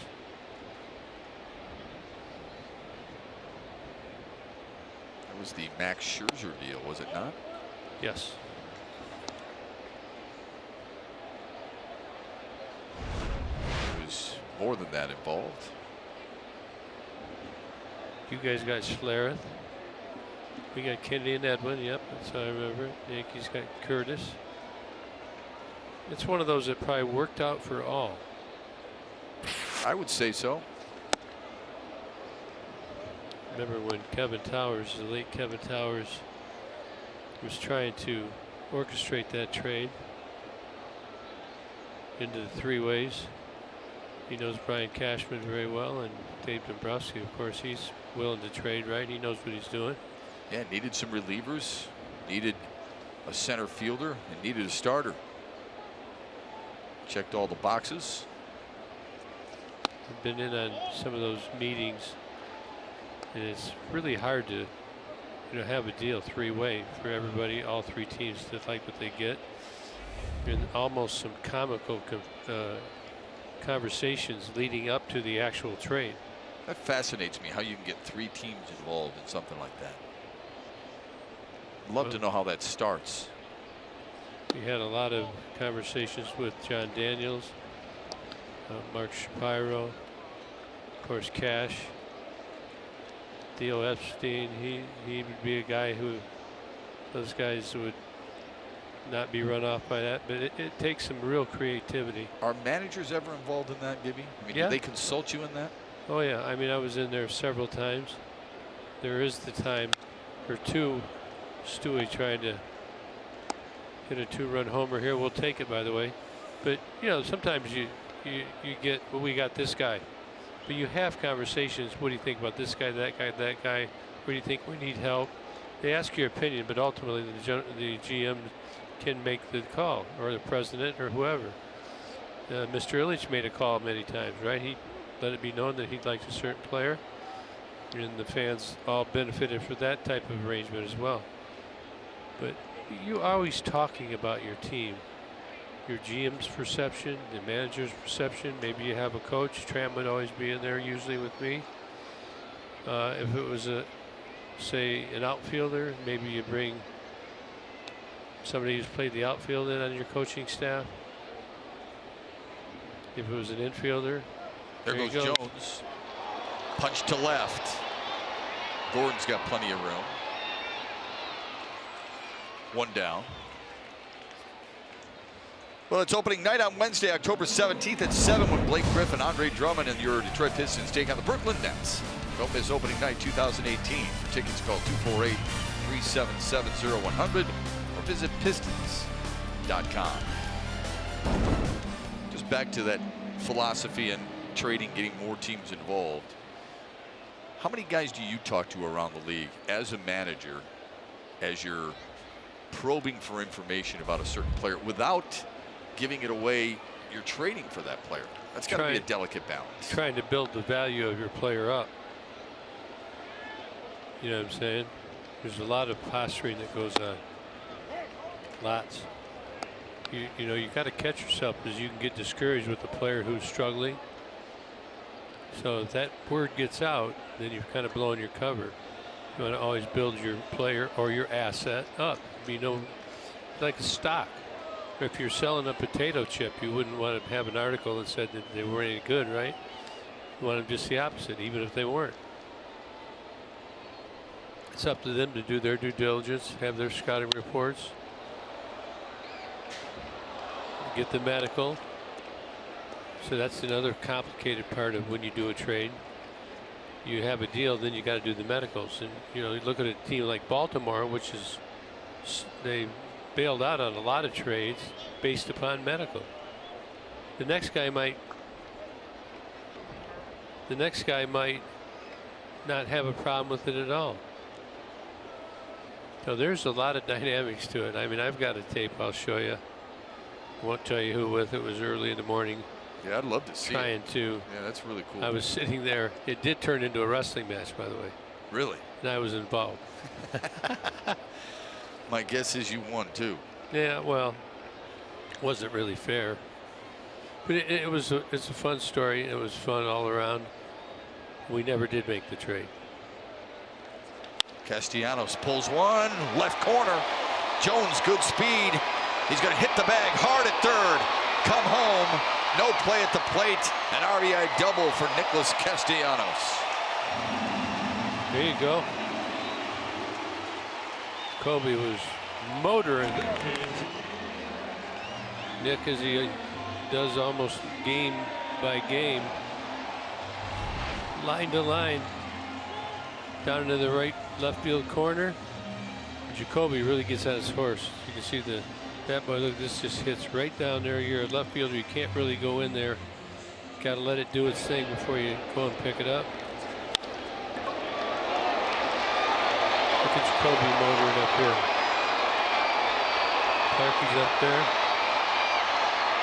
Scores easily. 43rd double of the year for Nicholas Castellanos. That ties Xander Bogaerts for third most in the American League, and the Tigers have crawled within 2. Tell you, that ram pick the stick game really gets to you. As you watch the game, you start to add points up as it's happening. 3.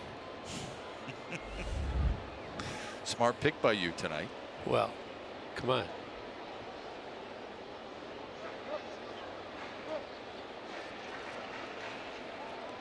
Here's our Xfinity high-speed pitch. 93 on the heater. 76 would be breaking ball.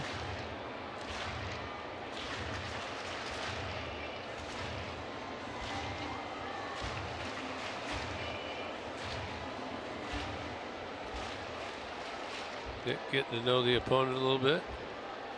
Don't race him. What kind of discussions are those like? I mean, what are you doing? You're just saying, hey, what's going on, and what are you doing in the off season? Where do you guys go next? Yeah, I really don't. I haven't been out there in a while. Victor Martinez strokes one to center. Merrifield with an easy play to make it 2 down. Speaking of ram pick to stick, let's update it. Back-to-back bad nights for yours truly. And Gibby has the early lead. Some negatives. Where's Keats at? What is he doing? Keats could have the scoreless right now with Victor He may Martinez. have the ultimate collapse one day. He just doesn't know it's coming. Did he make a reference? Where was he at the Betty for it? What are we going to make a fourth quarter comeback, you think? Well, we're changing the rules. You always say that. We're going to, trust me. Then you fail to do it. I want to see Well, something get done. How's it going to help me? How's it going to help me? See, you went right to you. Of course. I'm second. I'm second to Keats Look, right now. I sense somebody's listening in. But I didn't say anything. Are we changing the rules? Is that new? No, I didn't we're just say trying. that. Who said that? You did. You did. You weren't supposed to hear that. He hears everything. How about we just go for the next week, you and I? You and I? Yeah, so No, that's not fair at all. I've got, well, let me rephrase.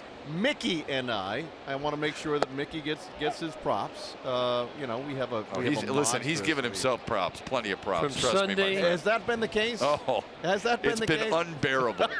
okay, we got 6 games Sunday to Sunday. Yeah. We'll work something out. No. Little side action. No, thank you. No, I'll see you in the spring. And we'll start again, and we'll do it fresh in the spring. I'm going to shame you into it. Gibby's going to join Ram Light the Lamp. We'd love to year. have him. That Yeah, would love be to great, have him. wouldn't it? It could get ugly, you know that.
Brought to you by Comerica Bank. Raise your expectations of what a bank can be. Come to Comerica. By your Metro Detroit Chevy dealers. Visit ChevyDetroit.com and see why Chevy drives the Motor City.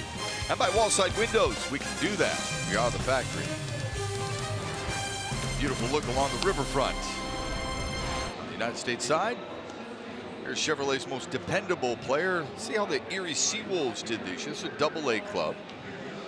For the Tigers, Jake Rogers, they think very highly of that young man. He's the catcher of the future. Matt Hall was the minor league pitcher of the year. Gaudy numbers for the Seawolves this year, who finished second in the Eastern League. And average and strikeouts. Look at those caught stealings by Jake Rogers. I mean, I was there about 2 weeks to go. Yeah, what'd you think of him? He throws good, that's for sure. I think he takes a lot off of, the pitchers worried about getting guys stealing on him. They don't have to be quite so fast. He's come a long way in a year. Swinging the bat better, struggled early, but finished strong. But the Tigers got some good catchers here already, plus put him in the mix. He'll be in camp next year. You need at least 6 or 8 catchers in spring training. Fourth time through the Kansas City lineup, so Lewis Coleman is out there. Why so many catchers in camp? Well, you guys are throwing bullpens. You're going to have 30 pitchers there, maybe something like that. 25, 30 pitchers. So if you figure half of them got to throw one day and half another. Tough play for Cosma. So what? He's been money. See him pick it off to the right side so he can quickly transfer it. Catches it by his arm, which gives him a quicker release. Well, you'd have a lot of guys watch him, wouldn't you? As we look at the wall side numbers for Lewis Coleman, his 49th appearance, wouldn't you have a lot of guys watching Pete Cosma and how he plays defense? Everybody knows he's been in the game for a while. He's a good utility player. He's got a golden attitude. Right at Stewart. I mean golden.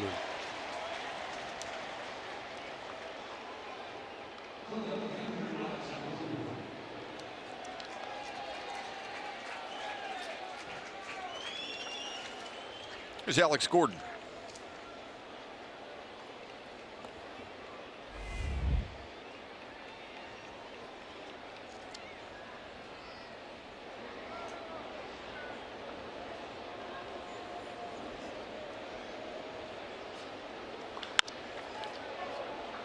Into center for a base knock, his third of the night. Celebrate Arab American Night at Comerica Park tomorrow when the Tigers take on the Royals at 6:10. Purchase a special ticket package that includes a game ticket, a voucher for a Sharifa Halal knockwurst, and a donation to leaders advancing and helping communities. For more information, visit tigers.com.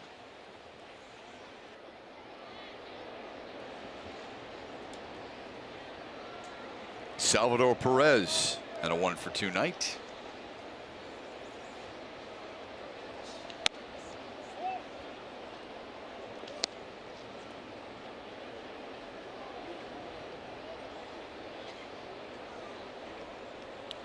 Team's batting .234 against Lewis Coleman this year.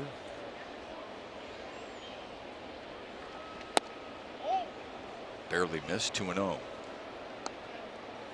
You go back through, look at all these players that are on the team right now in their journey this year. It's pretty incredible. It takes so much perseverance.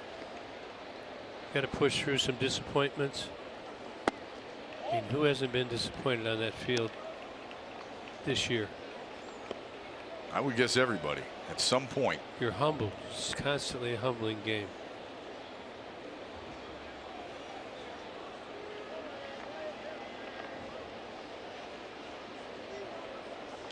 Swinging 3-0 and popping it in foul territory.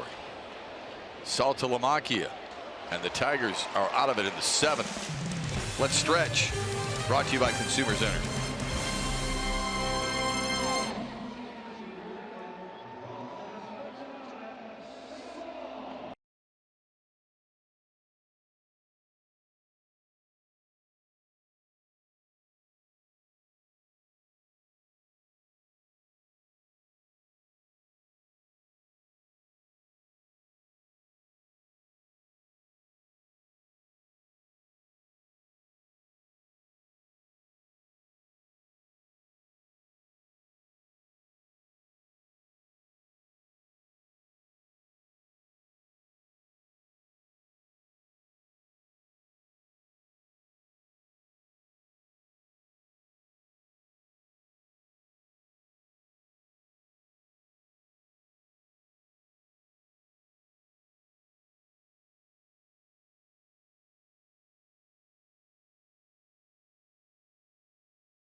pitch. Gets it up and in right there, out on top of the dugout for the bullpen. Brings the Tigers to within 4-2. That's where we stand now. We need some runs right here, and we'll walk them off in the ninth. Yeah, keeping it close, right? As Ian Kennedy. Let's keep it closer. Starts the 7th against James McCann. 80 pitches deep.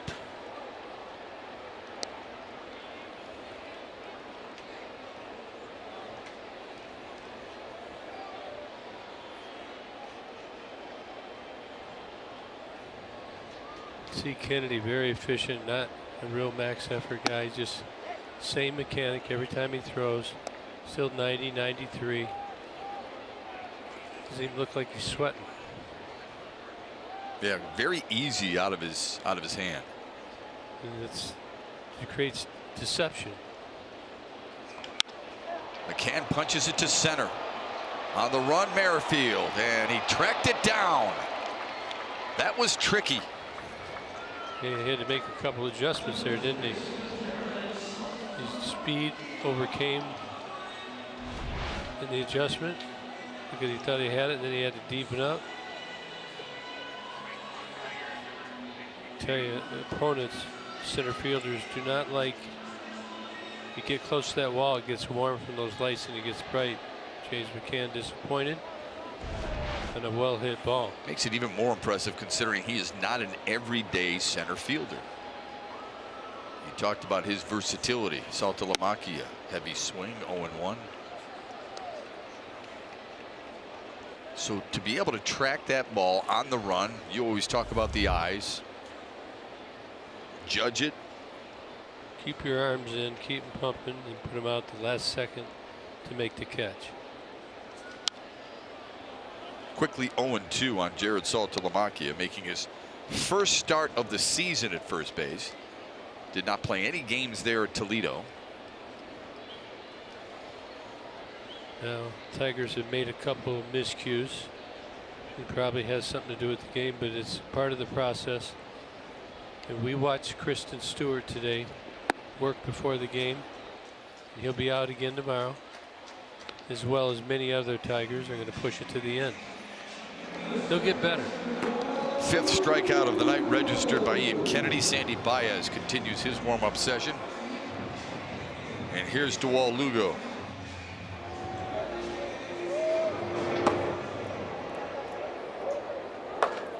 Snapped an 0 for 15 skid with a single to right last time up in the 5th.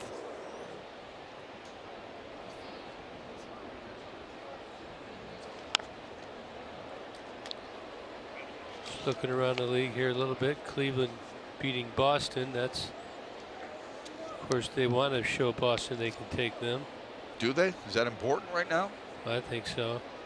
I mean, it'll all be. It won't matter when they start, but I'm just saying. Yeah, you want to impute some hurt on the guys you may be playing, definitely. Long run and an over-the-shoulder attempt for Dozier goes awry. Keeps Lugo still alive at the plate. It's not an easy catch. Just off the tip of the glove. Yankees over Baltimore. They're rolling pretty good. You had mentioned Cleveland. Cleveland and Boston, by the way, are 2-2 against one another so far this year. So they got some games. Cleveland 2-5 against the Yankees, 2-4 against Oakland. Atlanta tied with Philly. Boy, Atlanta, what a turnaround for them, huh? Freddie Freeman and Nick Markakis 1-2 in the majors in hits. You would have thought the Nationals would have been. Yeah. Well, they were the preseason favorite. You could understand why, but yeah, there's hovered around 500 virtually all year long. That may get blown up. Well, what happens with Bryce Harper? He's a free agent at the end of the year. Well, free agency is going to be interesting. I don't think you're going to see $300 million like many thought. Well, some were whispering $400 million for him. I doubt it. I don't think that's happening either. Houston, of course, continues to roll 6-0 over Angels. The Angels have given up a lot of runs. Their pitching staff is tired. Colorado's at Arizona later. That's a big game. Big to do in the West. Joao Lugo grabs some bench. Another strikeout. Back-to-back Ks by Ian Kennedy. Tigers baseball on Fox Sports Detroit, presented by Bell Tire.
Tonight at Comerica Park, Tigers will be honoring Victor Martinez before the game, and we'll bring you the entire ceremony on Tigers Live pregame.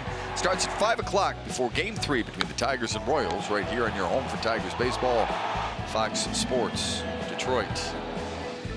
Victor Martinez with his son, and you saw him with his family yesterday, running out to the various spots, and racing the various spots in the outfield, because I think he's just soaking it all in right now, but he seems at peace with his decision. He is, at least so far. I think at some point it always sets in, and you know, he's going to miss the guys. What he won't miss is the itinerary that we used to always call it. You're on the itinerary all the time, because every day it's you know what you're going to do. It's you got to be on time at it, and you don't get very much time off, and he's done it for a long time. So he'll enjoy the time with his family. He can get up and not have to worry about going to the ballpark. He's earned that for sure. But many athletes struggle with when they get out of the game. And it was a struggle for me, just because it's a great thing. It's a great gig. It's a great game, and it's what you know. And Sparky always instilled in us that you had to try and give back, and that's fun too. Even though we're a couple old men up here having some fun, Shep, and enjoying these guys who are carrying the legacy of the game on, that's a good thing. Tough hop for Cosma. One down. Sandy Baez, part of our Wallside Windows pitching change. They've liked what he's been bringing to the table as of late, even though it's a limited resume. Yeah, his last outing he got beat up a little bit, got behind in the count, was throwing fastballs. So again, another learning outing for Sandy tonight. You know, you can't just keep doing that. He knows it. Sometimes you don't have the stuff to do it, but we'll see how he goes. Golden arm, lots of velo. He's got good secondary pitches. Just consistently has to learn how to stay ahead.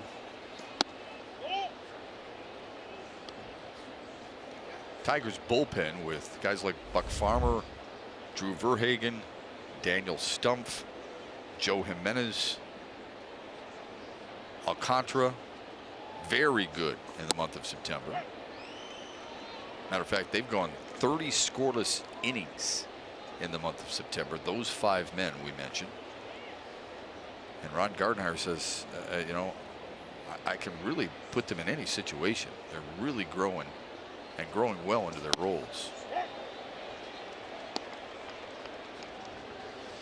And again, calling them up, having new players at this time of the year allows you to put them in various situations. You can see with their flexibility, their versatility is. You can see how they react to negative situations. I mean, you want to see that, don't you? You want to see how they react to success? Yeah, I mean, because it's, as you mentioned earlier in the broadcast, it's not going to be all success when you're up here. So how do you handle adversity? How do you bounce back? I was talking with Joe Jimenez about that earlier today. And he said, look, Rick Anderson constantly tells us, you're good, otherwise you wouldn't be here. Keep doing what you're doing. Yeah, the confidence thing is big. You have to find a way to fool yourself that everything's all right. Because, you know, we have our brains, sometimes they take us someplace where we don't really want to go. And it's crazy to think about it because it'll take you there. Uh-oh. What happened there to Sandy? Took a tumble. For a second it looked like he ducked. Must have slipped on a spike.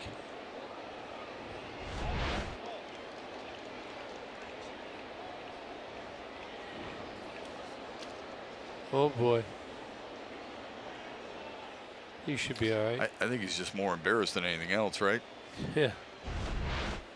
Lucky a ball didn't get hit back to him. Well, you had mentioned earlier in the broadcast how you stepped on your glove one time. Yeah. And went head over heels or over toes. In tight, almost hit Bonifacio. Ball was hit the center field. I came in to field it out front. Yeah. So my right hand's out and my right foot came up and my spike went right in the webbing of my glove. Just flipped me. See Sandy, this one got away. It looked like a slider. Did you ever live that down, by the way? I mean, we know what it's like in a clubhouse and a locker room. They had to be needling you for a long time. Yeah, there was booing as well. So, I mean, really no kidding. Stewie's had some moments tonight. It reminds me a lot of some of the things that I had to go through. I wanted to be rushed. I wanted to learn. I was willing to be humbled to do it. If you've got good teammates, he'll be well accepted. He already is. He's earned that. And he'll get through it. He's going to make some great plays in his career. We got to keep that bat rolling as well. Baez gets him looking.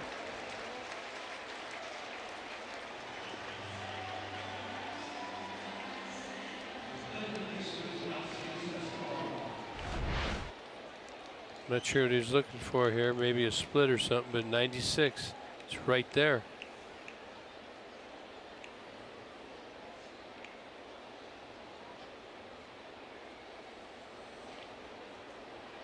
Fifth strikeout by a Tigers pitcher tonight. Alcides Escobar. Good backhand stab by McCann.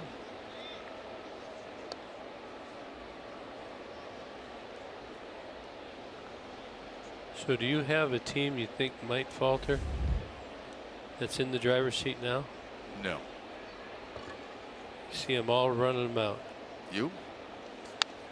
Cubs are going to win their division. They're only 2.5 up. That might be a surprise. Milwaukee might get them. Milwaukee's got the Tigers to end the season. And I'm not sure who else they have. The way Christian Yelich and Lorenzo Cain have played in the second half, you could be right there. So that could be a sleeper. Shock the Cubs. Stroke to left for a base hit for Escobar. Second time he's been on base tonight. A 2-out single. Here's our Comerica Bank game summary.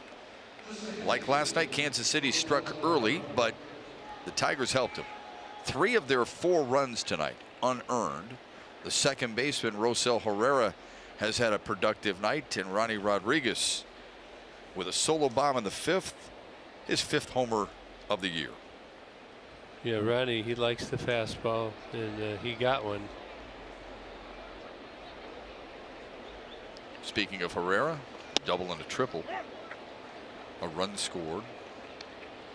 5 extra base hits in his last 6 games. The motor pretty good around those pillows. Yeah, this Kansas City team's got good speed.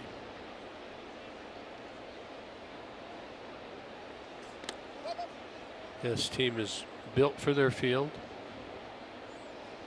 and I feel like Kansas City's always done a pretty good job of drafting and developing their players. Now, when I was a kid, my grandmother lived in Sarasota, Florida.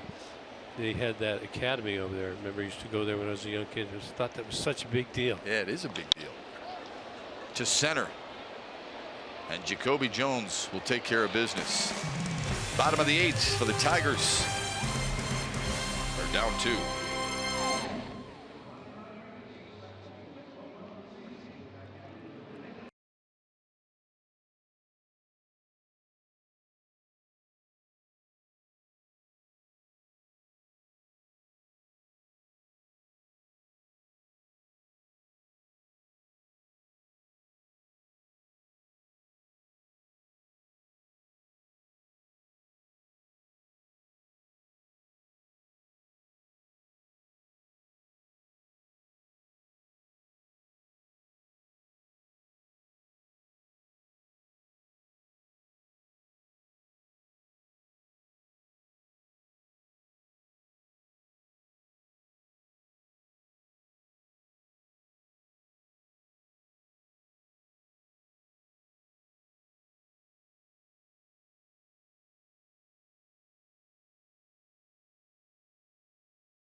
He's played really good as Peter Cosma.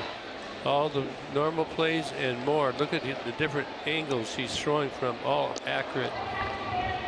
He's been a real stable force here, although the Tigers have made some mistakes as of late with the youngsters in the game. Cosma has been money. Yeah, I really love the way he fields that position. Tigers needed him. Gave him a call after being about a couple weeks out of the game after playing 83 games in Toledo this year. Just comfortable at short. Tapper. Mondesi on the run. Threw it too high. A possible 8th inning rally. We'll soon find out.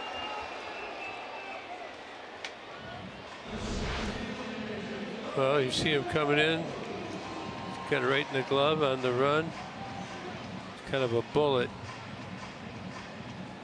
Just a little off base, and look at him hustling down the line. This guy, he's a gritty, fundamental player. Ian gets a little smile right there. It's going to be it. Ned Yost is going to go to his bullpen. Ian Kennedy was really good for him. But the Tigers trying to get something brewing here in the 8th with nobody down.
Wall side windows, Jacob Junis against Jordan Zimmerman, who will make his 24th start of the year. So Zim's got this one and one more left. It's been a long year from him. He'll go out to try and up his record to 500 at 8-8. Jacob Junis, you see 153 strikeouts as well. Opponents hitting 261 against him. Tigers owe him. Will be a good game. Hope so. Our coverage begins at 5 o'clock. Kevin McCarthy, the new Royals pitcher. Wallside windows pitching change. McCarthy hasn't pitched since Monday night when he retired the first couple of batters. So he's going to be feeling fresh, isn't he? You would think. Although sometimes too much rest can be a detriment for pitchers, can it? Yeah, they're not as sharp as they like to be. They like to have thrown recently. 66% fastballs, only 91.8. Looks like he throws a lot of curveballs and changeups as well. Over the top. 0-2 to Jones, who coming into the game tonight, 286 in the month of September, with 5 extra base hits and a couple of homers. 1 for 3 tonight and a run scored. Jacoby hit the breaking ball last time. It looked like he was sitting on one this at bat, and he's got a couple of heaters.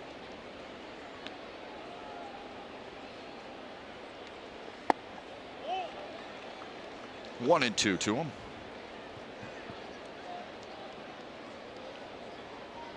Three for 7 in the series for the Tigers center fielder Jacoby Jones.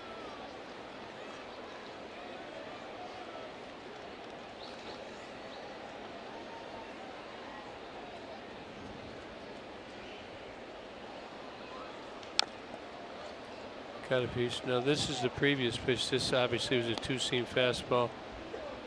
This is the previous pitch. There's the change. Look how he turns it in. The hand will go in, the thumb will go in. Takes a lot off it, and look at the movement. Jacoby laid off. That's a right on right change piece. That doesn't happen very often. Man, it's amazing what pitchers can do. Those different grips, the different releases.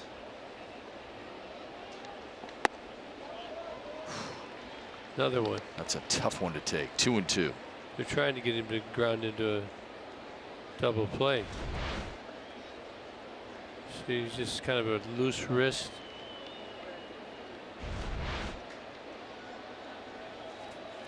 $11 homers on the year for Jacoby Jones, a career high for him. The other way. Needs to get down. But Bonifacio made a nice running grab. That'll bring up Kristen Stewart. He's had a few lessons last night. What a great night. Hit his first home run of his major league career. Then he got another. That's 2. You're thinking, man, this is good. His big leagues are fun. And tonight you just get reminded there's a lot to learn in this game. And that didn't work out very good. And here he is coming up now with a chance to tie the game. It's always ready to give to you. It's ready to take from you too. Right. He's got the change up here and the heater. Did some things last night we haven't seen a Tiger do in a long time. 1908, the last time a Tigers player within their first 11 career games boasted a 6 RBI night. 2 homers and a walk with the bases loaded.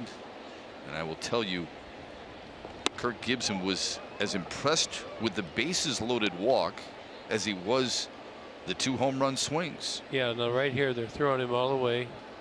And if you're Kristen Stewart, you'd want to hit a home run, want to drive something in the gap. So until you get 2 strikes, you try and let those on the outside part of the plate go. You can keep the line running as well by getting on, so you'd have 2 men on, and Nick Castellanos, he could hit the walk-off, or well, it wouldn't be a walk-off, but give the Tigers the lead. That's okay too. Swung through it, 1 and 2. His 2 home run night last night the first Tiger since Brent Cleveland in 2006 to have his first 2 homers in the same game.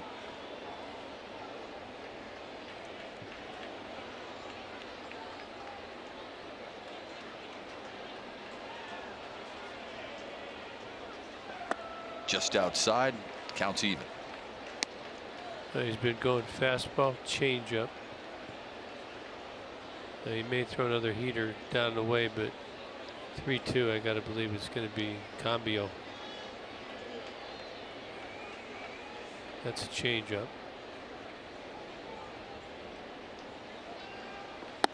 Got him swinging. 2 down in the 8th. Tough at bat right there. Couldn't stop from pulling the trigger. It was a pitch by pitch. He started him off with the fastball, and he mixed fastball and changeups in. Look at this. Down there in the bottom of the zone. They want to protect it. Don't let Stewart hit the ball out of the ballpark. They understand. There it is. He's got that nice, soft, limp wrist. And it just really lets it just flop out the ball. Looks like it's going fast, but it isn't.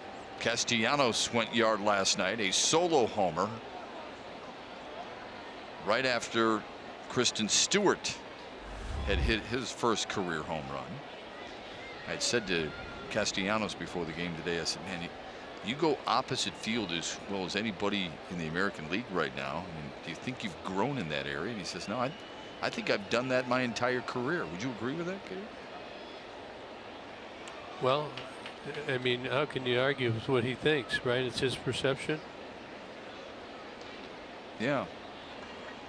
Maybe I've noticed it a little bit more this year. Yeah, I think Nick he's really watches what he lets in mentally.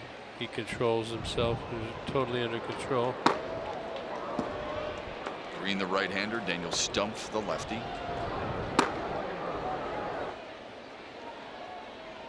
See if Nick doesn't shorten up there a little bit. 22 homers on the year. To straight away, needs to get down, and it does. Cosma motoring around third. The Tigers are within 1. Castellanos with his second RBI double of the night.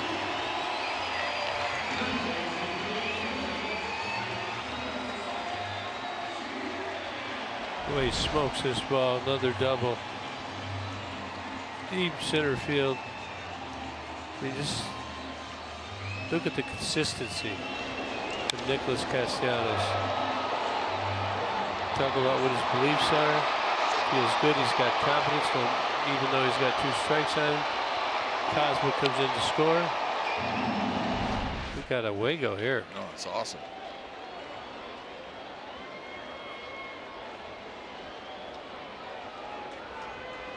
Let's get him 4-3 in. ball game.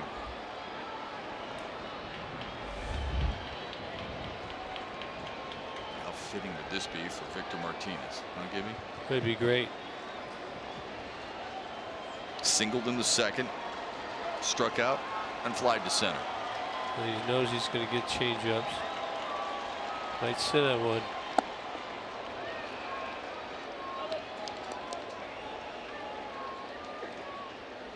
Heavy shift. Yeah. You know, they used to have this guy over in here, but they have amended the shift.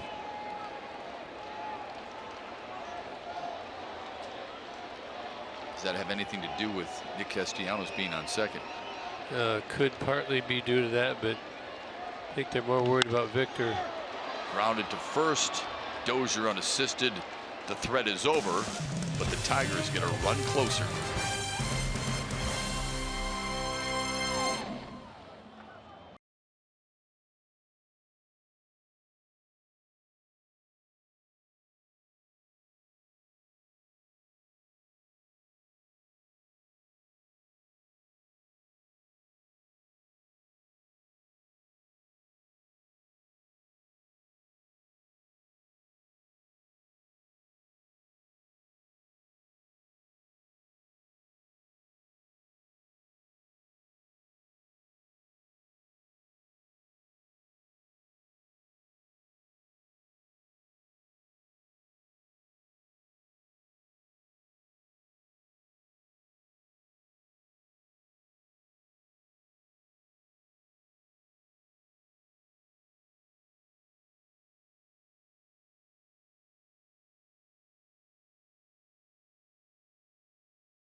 Call Sam update. We don't want to be Pollyanna here, and it hasn't been the Tigers' night from a defensive standpoint, but there they are, right back in it. Another game in which they played, a one-run game. They played 47 of those this season. It's there for the taking with a ninth inning to come. You're absolutely right, Keats. A couple of mistakes early in the contest. The boys could have folded up the 10 and said, well, uncle, the game's over. Well, that didn't happen.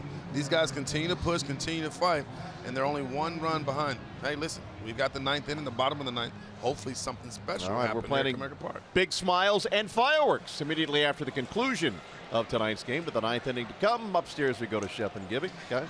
Yeah, Keats, we thought those fireworks came a day early because of all the runs and hits and extra base hits last night. Maybe the Tigers have something in store for us here in the ninth. Wallside Windows pitching change. Daniel Stumpf has been rock solid in the month of September. Makes his 13th appearance since the recall.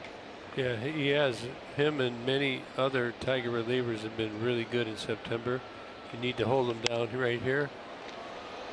Didn't ask Keats. I was wondering maybe he could come up and watch the fireworks with this shot. Or are you going to stick around and do that? Well, if Keats would come up. Well, he does have to work down there.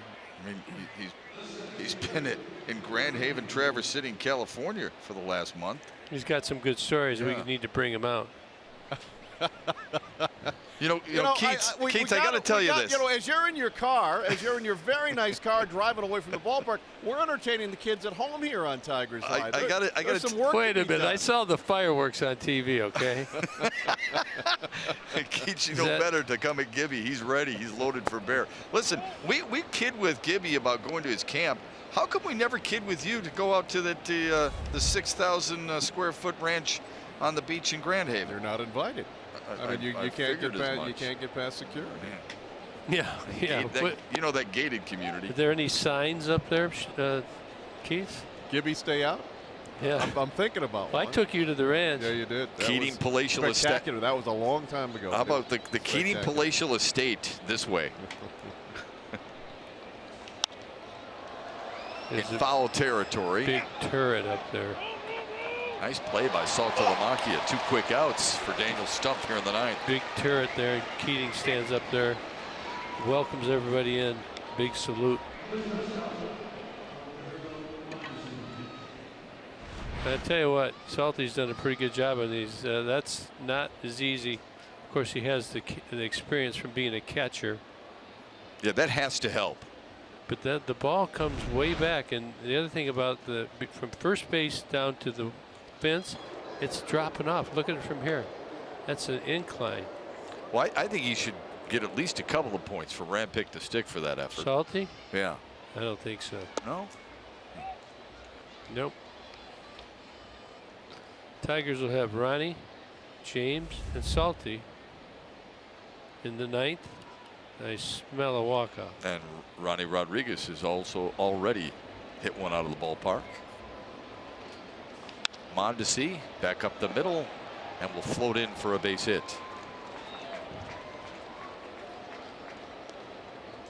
MLB At Bat is your #1 Detroit Tigers app. Customize your experience to catch every moment this season. Get Detroit Tigers home screen icons and features such as the MLB.TV game of the day, pitch tracking, in-game highlights, live radio broadcasts, stats, news, and more. Download MLB At Bat today.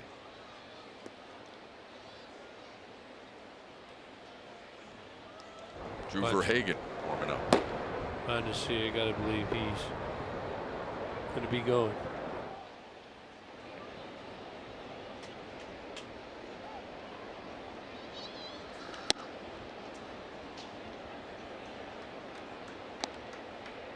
Alex Gordon's had a nice night tonight.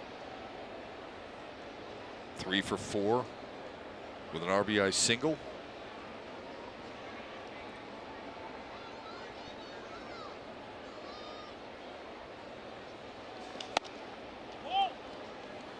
Alex Gordon always seems to hang in there on lefties. He's only hitting 179 this year off of it. He's had a long career. Always seems to get a big hit. 280 with runners in scoring position. So if Mondesi gets down there, the numbers say it'll be all right. There goes the runner, and he overran it. Cosma still got it. They got him in a rundown, and Cosmo will take care of it himself. So smart. Lesson learned.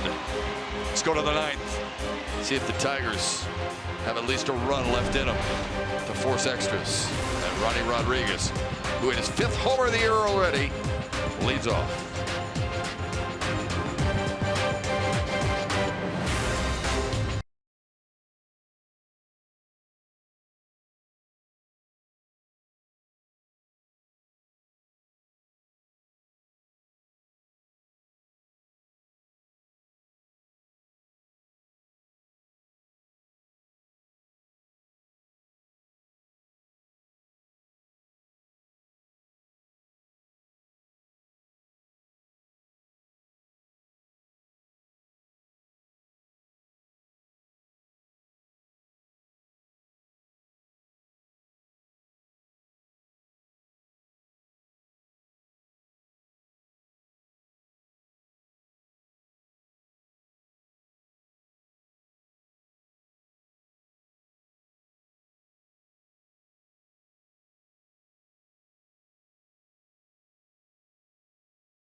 What happened in the 5th inning?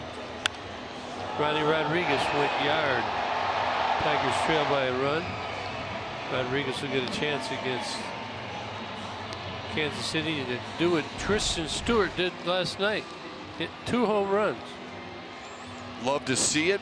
Ronnie Rodriguez will lead it off, followed by James McCann and Jared Saltalamacchia, and they will face Willie Peralta, who has allowed 4 homers all season. Yeah, he's got 2 very good pitches that can finish you.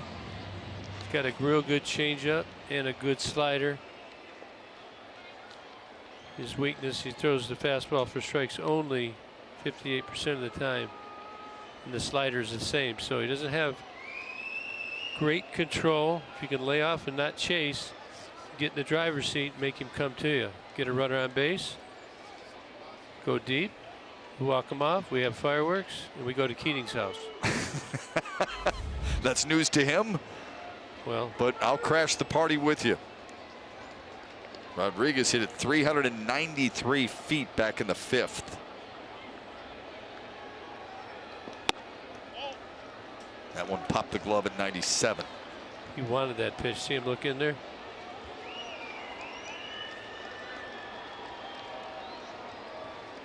He's had a pretty good career for Peralta. Team's batting .216 against him. Now the Tigers have closed Ronnie's stance up a little bit. Notice that? I have noticed that. Over time. What's the reason for that? Well, he just had too far to go. I think they felt like that front foot was so wide open that he had to go a long ways to get to the good ready position. Opening that shoulder up too soon. Stroke to left. Nice play by Mondesi. No throw. Good way to start the 9th. That's a smart play by Mondesi. He tracks it down. If he throws it and he throws it away, Tigers got a runner in square position. Smartly eats it. Ronnie ahead in the count, got the head out on first base.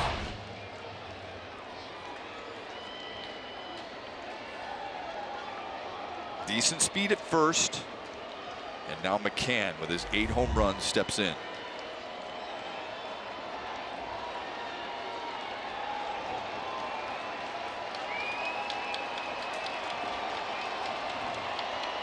Squares to bunt.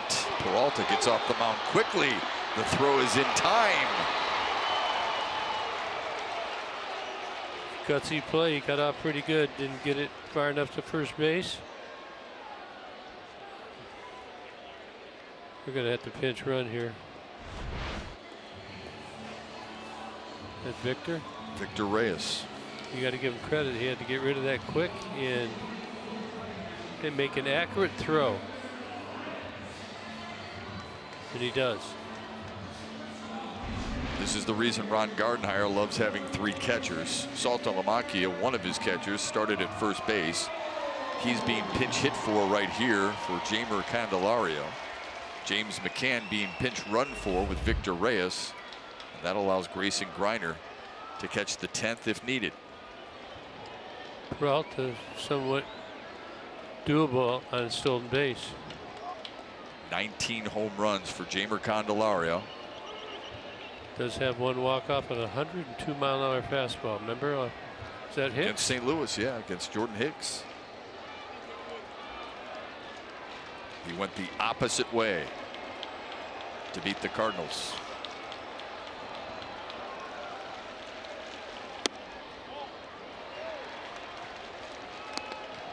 .126 on the time to home plate. If Reyes can get a little bigger lead, might be able to go.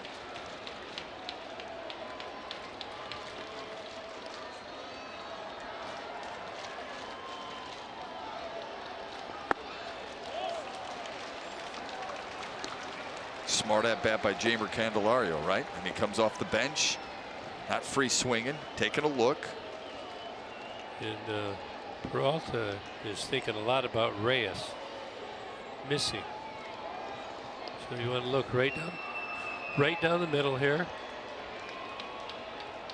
If you're Candy. Reyes 9 for 10 in stolen base attempts. 3-0. Let him swing? No. You? Yeah. Why? He can go yard. If you look at the 3-0 count, the slugging percentage on a 3-0 count, if hit, put in play, is very juicy. We'll talk about it tomorrow. Out for a few games, though. Would you really do it? He's been swinging. Okay. Yeah. Well, I mean, again, we're trying to figure some things out. I'd give him the option. Good one to steal on as well. 4-pitch walk. Winning run is at first.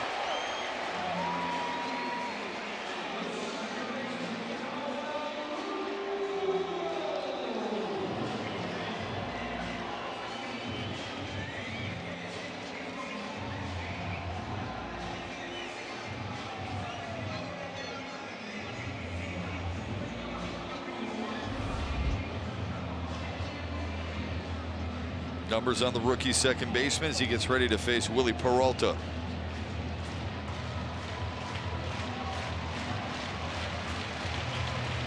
Now, if you're a Tiger runner, everybody wants to score, right? You're on first base, you want to score, but you can't. You still got to stay within yourself. You can't run into an out. You've got to really read a line drive off the bat.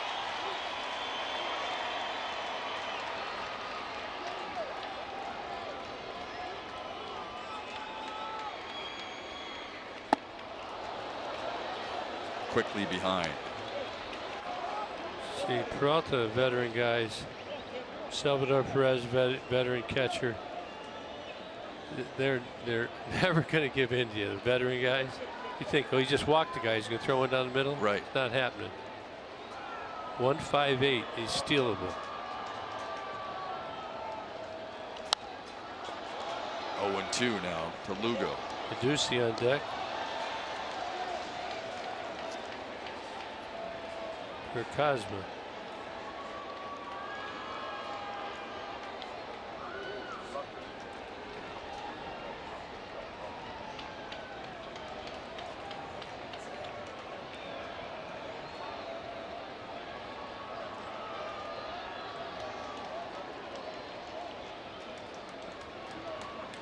May give him a real high fastball, but pretty much going to be spinning it. Try to climb that ladder, huh? Mm-hmm. Been keeping it outside away. It's a high heater. Just like you said. If you look at it, Ronnie got on. We had a fielder's choice. A walk to Candy. Didn't even come close. Starts Lugo off with the slider. And then another. Waist went up high. What's he coming with? It's going to be away. It's got to be a slider, isn't it? Yeah.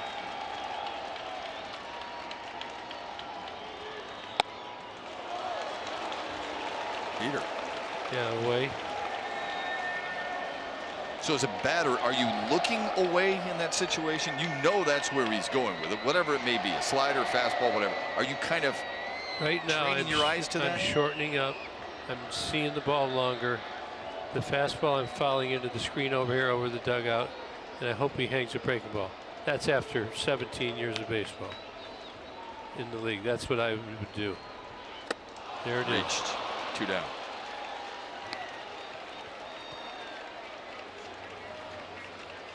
But you know, it's a tough situation. He's deceptive. It's a good breaking ball. The sliders were short. Then he goes hook. Lugo cannot hold up. See if Jim Adducci can come through.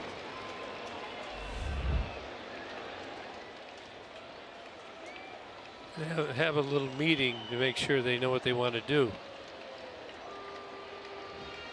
Cal Eldred, the pitcher coach. Good pitcher in his day. Milwaukee, among other teams.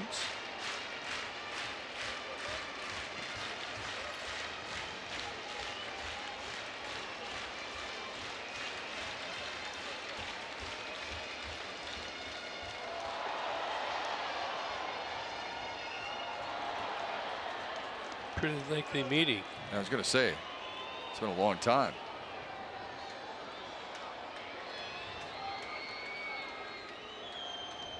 Tigers 21 and 26 in one-run games. Kansas City 15 and 18.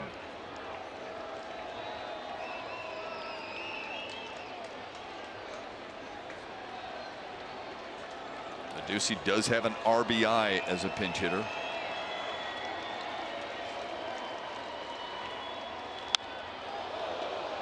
Well, he went after it, didn't he? A little too high, yeah. He's got a game plan.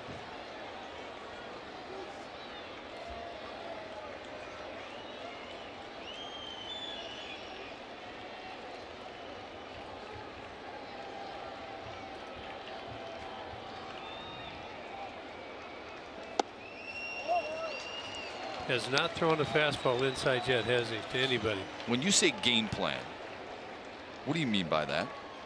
That Adducci has a game plan. He's looking for a specific pitch in a certain area? Well, again, he has not thrown a ball inside, so I would probably go up there looking away. Change up. The guy that throws 97 probably would sit something soft. Look at that. It's like a split.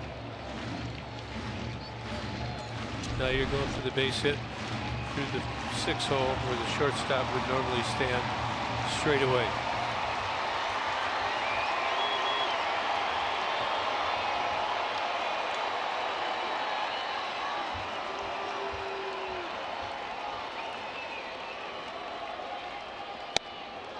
Two and two.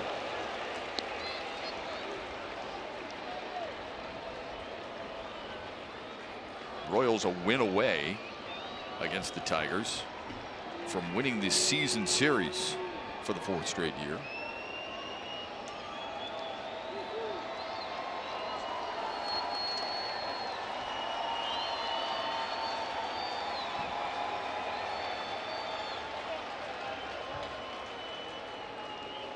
Little gamesmanship going on there. Closers, they get in situations like this, they usually like to sit, like go through the signs a couple times, make you step out, get you anxious.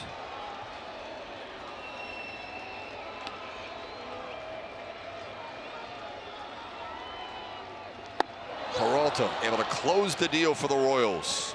And the series is even. Now we send it to the Call Sam studio. John Keating and Craig Monroe standing by for Tigers Live postgame.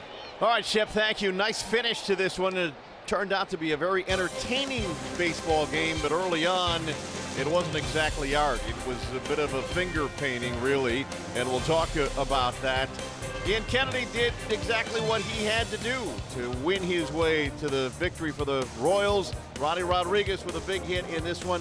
Friday night fireworks are coming up, and we'll carry them live here on Fox Sports Detroit in a moment.